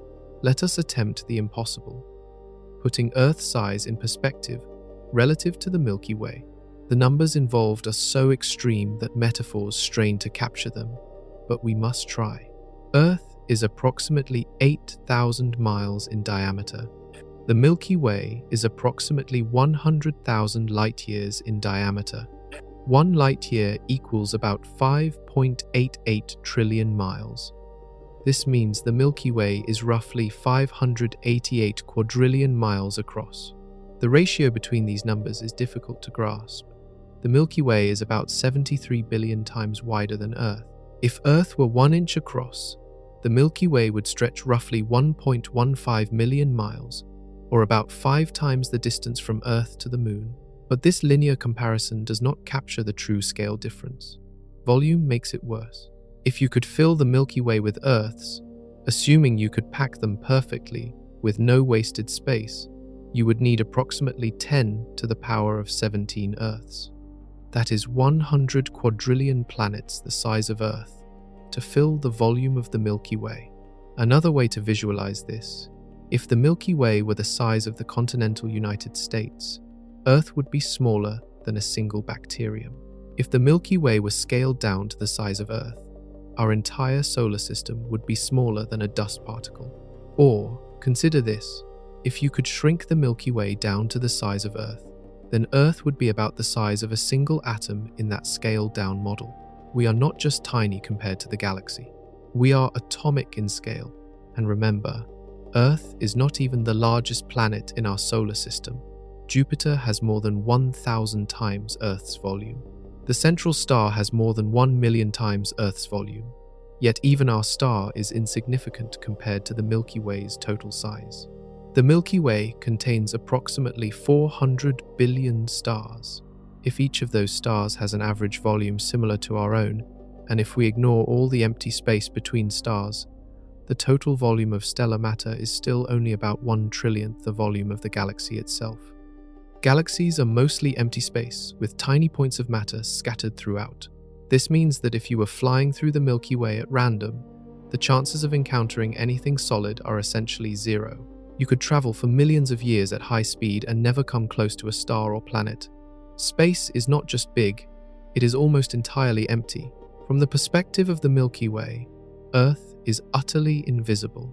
If aliens on a planet in another part of the galaxy looked in our direction with telescopes, they would not see Earth.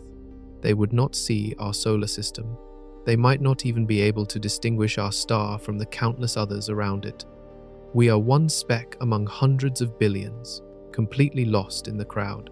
Even our entire solar system, out to the orbit of Neptune, is only about 5.5 light hours across.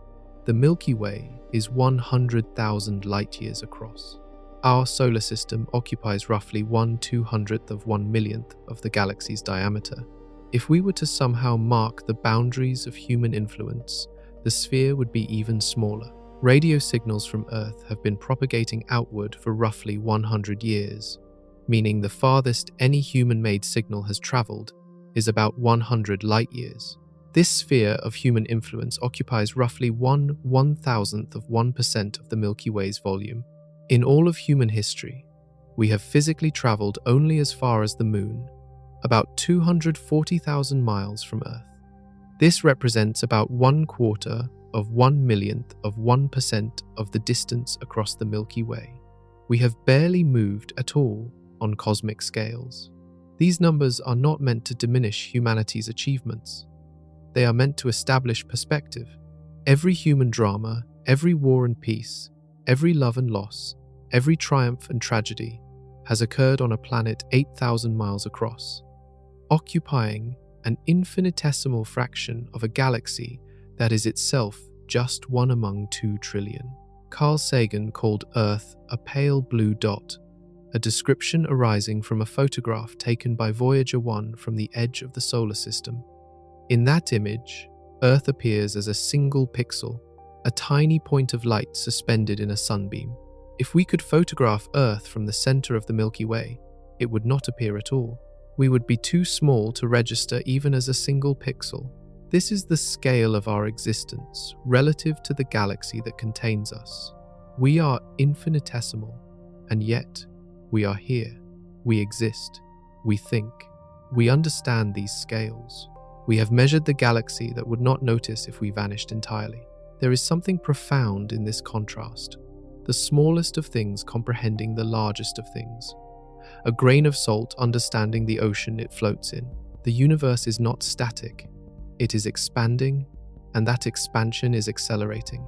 This fact, discovered only in recent decades, reveals that the ultimate fate of cosmic structures is dissolution, not collapse. In the 1920s, astronomer Edwin Hubble discovered that distant galaxies are receding from us. The farther a galaxy is, the faster it moves away. This relationship, called Hubble's law, revealed that space itself is expanding, carrying galaxies along with it. For decades, astronomers assumed this expansion would gradually slow down due to gravity. They debated whether there was enough mass in the universe to eventually halt the expansion and cause a big crunch, or whether the expansion would continue forever but gradually decelerate. In the late 1990s, two teams of astronomers studying distant supernovae made a shocking discovery. The expansion is not slowing down, it is speeding up. Galaxies are moving away from each other at an accelerating rate, as if some mysterious force is pushing everything apart. This force was named dark energy, and it is now understood to be the dominant component of the universe. Ordinary matter makes up about 5% of the universe's total energy. Dark matter makes up about 27%. Dark energy makes up the remaining 68%. Dark energy behaves unlike any other form of matter or energy. It does not clump together. It does not dilute as the universe expands. Instead, it remains constant in density even as space expands, meaning the total amount of dark energy in the universe increases over time. And it has a repulsive gravitational effect, pushing things apart rather than pulling them together. The precise nature of dark energy remains one of the biggest mysteries in physics. It might be the energy of empty space itself, a property inherent to the vacuum. It might be a dynamic field that pervades the cosmos. Or it might be evidence that our understanding of gravity breaks down on cosmic scales. We do not yet know. What we do know is its effect. It is tearing the universe apart. On small scales, dark energy is weak. Gravity dominates within galaxies and galaxy groups, holding them together. But on large scales, dark energy wins. Superclusters are not gravitationally bound. They are slowly dissolving as space expands between their member clusters. Laniakea, despite its appearance as a coherent structure, is already fragmenting. The most distant galaxy clusters in Laniakea are receding from each other. Over tens of billions of years, the supercluster will completely dissolve, its components isolated in expanding space. Eventually, even galaxy clusters will begin to fragment. Galaxies on the outskirts of clusters will be pushed away by the expansion, leaving only the densest central regions bound together. Over hundreds of billions of years, clusters will shrink, losing their outlying members to the expansion. But the local group, being relatively small and tightly bound, will survive. The Milky Way and Andromeda will merge as planned, forming a single large galaxy. Triangulum and the dwarf galaxies will likely be absorbed as well, creating one massive elliptical galaxy containing all the matter from our local neighborhood. This merged galaxy will become increasingly isolated. Other galaxies will recede beyond the cosmic horizon, disappearing from view as their light becomes too redshifted to detect. The cosmic microwave background radiation, already faint, will cool and fade into undetectability. Future inhabitants of this merged galaxy will see nothing beyond their own stars. Trillions of years from now, the night sky as seen from the merged galaxy will be almost completely dark. No other galaxies will be visible. No evidence of the larger cosmic web will remain. The inhabitants will look out at empty blackness in all directions. their own galaxy, an island in an infinite void. The expansion will continue accelerating. More and more distant regions will cross the cosmic horizon. Eventually, even the cosmic microwave background, the afterglow of the Big Bang, will have cooled so much that it becomes undetectable. Future astronomers will have no evidence that a Big Bang ever occurred. On even longer timescales, measured in Google years, 10 to the power of 100 years, even stable structures like galaxies will decay. Stars will exhaust their fuel and fade. Planets will be ejected from their orbits. Black holes will slowly evaporate through Hawking radiation. Eventually, the merged galaxy containing the remains of the local group will dissipate into a thin gas of particles, spreading through expanding space. This is the ultimate fate decreed by dark energy: isolation, then dissolution, then a cold, dark universe where nothing remains but scattered particles expanding forever into infinite emptiness. No structures, no stars, no life, just darkness and decay. This fate is many trillions of years away, so distant that worrying about it would be absurd, but it is worth understanding. The expansion that never stops will ultimately undo everything gravity has built. Dark energy will win in the end. Our journey through the Milky Way is unimaginably slow by human standards, yet breathtakingly fast in absolute terms. We complete one full orbit around the galactic center approximately every 230 million years. This orbital period is called a galactic year or cosmic year, 230 million years. That timescale is difficult to comprehend. The entire history of human civilization spans only about 10,000 years, less than 1/23,000th of a galactic year. Written language has existed for less than 2% of a galactic year. Modern humans, Homo sapiens, have existed for only about 1,000th of a galactic year. The last time our solar system was in its current position relative to the galactic center, dinosaurs had not yet appeared on Earth. The dominant life forms were the synapsids, early mammal-like reptiles. Pangaea, the supercontinent, was still forming. Earth looked completely different. Since that time, our star has traveled approximately 600 trillion miles through space. We have passed through different regions of the galaxy, encountering different densities of stars and gas, different concentrations of cosmic rays. Each region exerted its own influences on the solar system and on Earth. During the previous orbit before that, approximately 460 million years ago, the first land plants were just beginning to colonize the continents. Before that, 590 million years ago, complex multicellular life was still relatively new on Earth, with the Cambrian explosion having recently populated the oceans with diverse animal forms. Our star has completed approximately 20 galactic orbits since it formed 4.5 billion years ago. Each orbit exposed the solar system to the different conditions in different parts of the galaxy. Each passage through a spiral arm subjected us to increased cosmic ray flux as nearby massive stars exploded as supernovae. Some scientists have speculated that these passages might correlate with extinction events on Earth. When the solar system passes through a spiral arm, the increased radiation could affect Earth's atmosphere or trigger climate changes. The theory is controversial, and evidence is mixed, but it raises the intriguing possibility that events in the galaxy shape the evolution of life on Earth. Our speed along this orbit is approximately 514,000 miles per hour relative to the galactic center. At this velocity, we cover about 4.5 billion miles each day. Each year, we travel roughly 1.6 trillion miles around the galaxy, yet this represents only about 1/10,000th of 1% of the total orbit. The orbit is not perfectly circular. Like planets orbiting the central star, our path around the galaxy is slightly elliptical. We also bob up and down relative to the galactic plane, completing one full vertical oscillation every 60 to 70 million years. Right now, we are very close to the galactic plane, moving slightly upward. Other stars in our vicinity move at different speeds depending on their distance from the galactic center. Stars closer to the center orbit faster.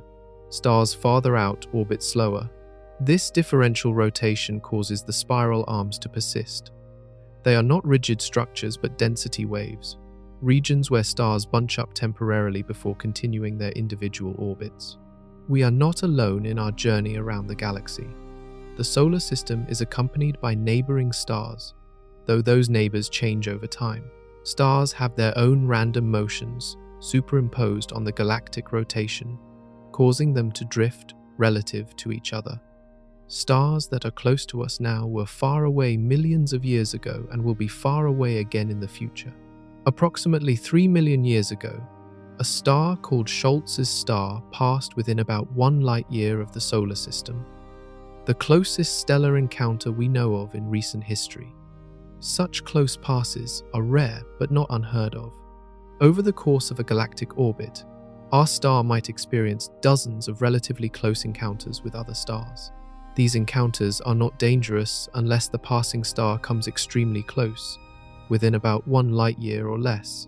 At such distances, gravitational perturbations could disturb the Oort cloud, the distant shell of comets surrounding the solar system, potentially sending some comets into the inner solar system where they could impact planets.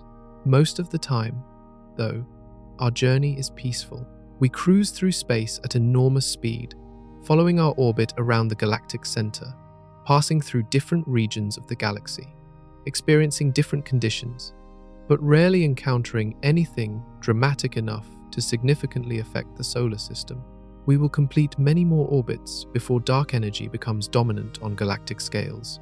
The Milky Way should remain stable for at least another 10 billion years, giving us roughly 40 more galactic orbits before the merger with Andromeda fundamentally alters the structure. After the merger, the concept of galactic orbits will become less meaningful. The new elliptical galaxy will not have organized rotation like a spiral. Stars will move in random orbits, passing through the galactic center in all different directions rather than following orderly circular paths. But for now, we remain on our current path, circling the galaxy every 230 million years. Participants in a cosmic dance that began billions of years ago and will continue for billions more. The observable universe ends at a boundary approximately 46.5 billion light-years away in all directions. Beyond that boundary lies more universe, but it is forever inaccessible to us. Light from those regions has not had time to reach us since the Big Bang, and because of the accelerating expansion, it never will. This creates a profound question. What exists beyond what we can see? The honest answer is that we do not know and cannot know. By definition, regions beyond the observable universe are unobservable. We can theorize, we can extrapolate, but we cannot directly test those theories. The simplest assumption is that the universe beyond the observable region looks similar to what we can see. The same types of galaxies, the same structures, the same physical laws. This is an extension of the cosmological principle, the idea that the universe is homogeneous and isotropic on large scales. If this is true, then beyond our observable sphere lie more galaxies, more superclusters, more cosmic web structure, continuing perhaps infinitely. If the universe is infinite, then it contains an infinite number of galaxies. Every possible arrangement of matter exists somewhere. There would be infinite copies of the Milky Way, infinite Earths, infinite versions of you reading these words. This idea, while mathematically possible, is deeply strange to contemplate. Alternatively, the universe might be finite but unbounded, curved back on itself like the surface of a sphere. In such a universe, if you traveled far enough in one direction, you would eventually return to your starting point from the opposite direction. The total universe would be finite in volume, but it would have no edge or boundary. Current measurements suggest the universe is flat or nearly flat, meaning it extends infinitely in all directions, rather than curving back on itself. But uncertainties in the measurements leave room for other possibilities. The true geometry of the universe on the largest scales remains an open question. Another possibility is that our observable universe is just one bubble in a vast multiverse. Inflation theory, which explains the early expansion of the universe, suggests that different regions of space might have stopped inflating at different times, creating separate bubble universes with potentially different physical properties. Our universe would be one bubble among countless others, each forever isolated from the others. In some versions of multiverse theory, these other universes might have different physical constants, different numbers of dimensions, even different fundamental forces. Our universe would be special only in the sense that its properties allow for the existence of galaxies, stars, planets, and life. Other universes with different properties might be sterile, incapable of forming structures complex enough for observers to exist. These ideas venture beyond testable science into speculation. We have no way to observe other universes or regions beyond the observable universe. We must rely on indirect reasoning and theoretical considerations. What we can say with confidence is that the observable universe represents a boundary on our knowledge. We can measure and map everything within it, but we cannot reach beyond. Future observations will not expand this boundary significantly. The accelerating expansion means that galaxies currently near the edge of observability will eventually recede beyond it. In a sense, we are trapped in our observable bubble, able to see only a finite portion of whatever larger reality exists. It is like being a fish in a pond, able to see only as far as the water is clear, with no way to know what lies beyond. This should be humbling. For all our knowledge, for all our measurements of galaxies and cosmic structures, we are fundamentally limited. We see only a fraction of what exists. The true extent of reality might be infinitely larger than what we can observe. Yet, what we can observe is extraordinary. 2 trillion galaxies, structures billions of light years across, a cosmic web spanning the observable universe. This is our view, limited though it may be. Perhaps someday, far in the future, if humanity or our descendants survive long enough, we will develop new ways to probe beyond current limits. Perhaps we will find indirect evidence of what lies beyond the observable universe. Or perhaps we will forever remain confined to our observable bubble, making the best observations we can of the cosmos within reach. Either way, the question remains, what lies beyond? And the answer remains, we do not know. The universe keeps its secrets. We have traveled from Earth to the edge of observable space, exploring structures at every scale.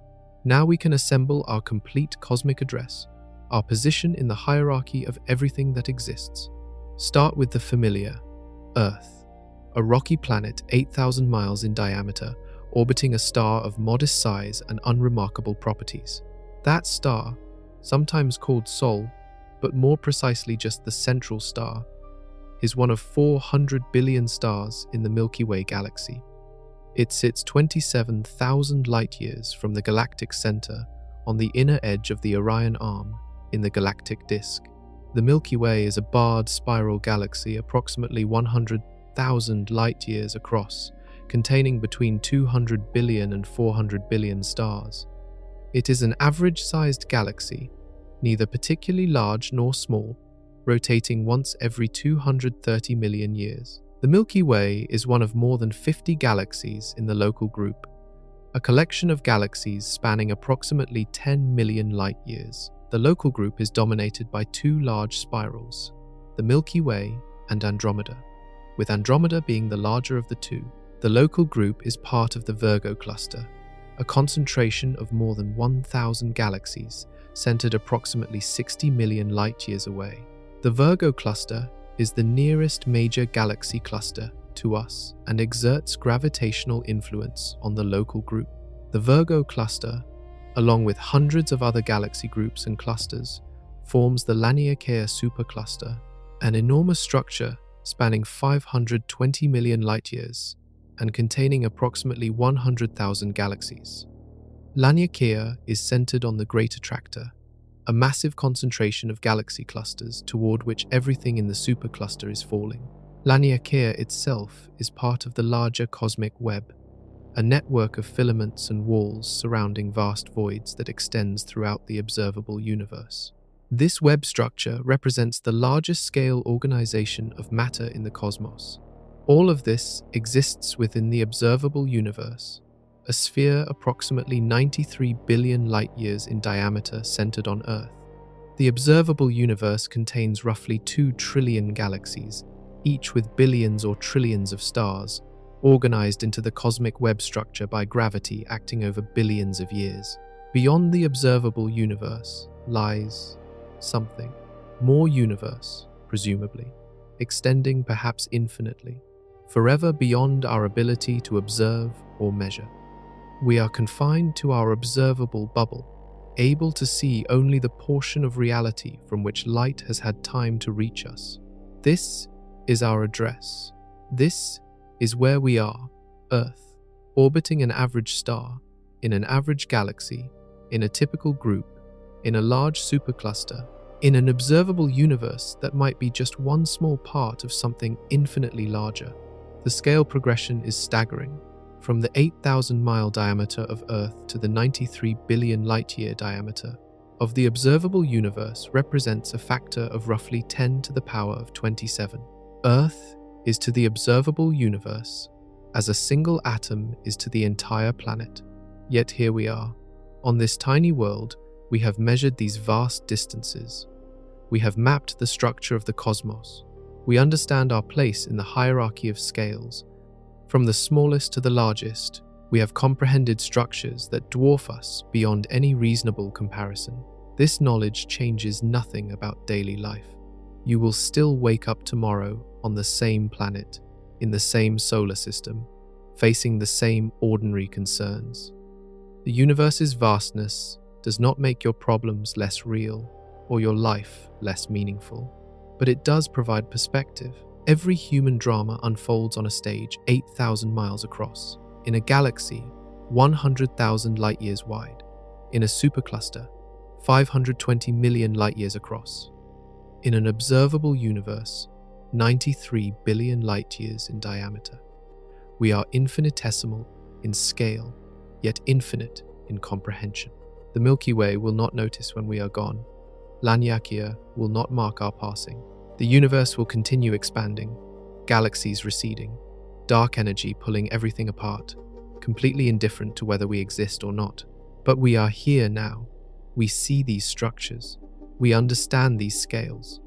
We have traced our position from the smallest grain of rock to the largest filaments of the cosmic web. A species 800,000 generations removed from primitive ancestors has measured the universe and found its place within it. That is remarkable. Not just the measurements themselves, though those are extraordinary, but the fact that we can make them at all. That matter, arranged in particular patterns in human brains, can comprehend the arrangement of matter across billions of light years. This is our true scale, not our size, which is negligible, but our understanding, which encompasses everything from the local to the cosmic. We are the part of the universe that has become aware of itself, measuring its own extent, mapping its own structure, telling its own story. You are a participant in this cosmos, made of atoms forged in ancient stars, living on a world orbiting one of hundreds of billions of stars in a galaxy that is one of trillions. Your atoms will eventually return to the cosmic cycle, perhaps becoming part of future stars or planets, or even future observers who will look up at their night sky and wonder, as you do now, about their place in the immense heaven. This is the true scale of the Milky Way in the universe. Not just numbers and distances, but the profound reality that we are here, aware, measuring, understanding, small in size, vast in comprehension, temporary in existence, eternal in significance. We are here, we exist, we understand, and for now, that is enough.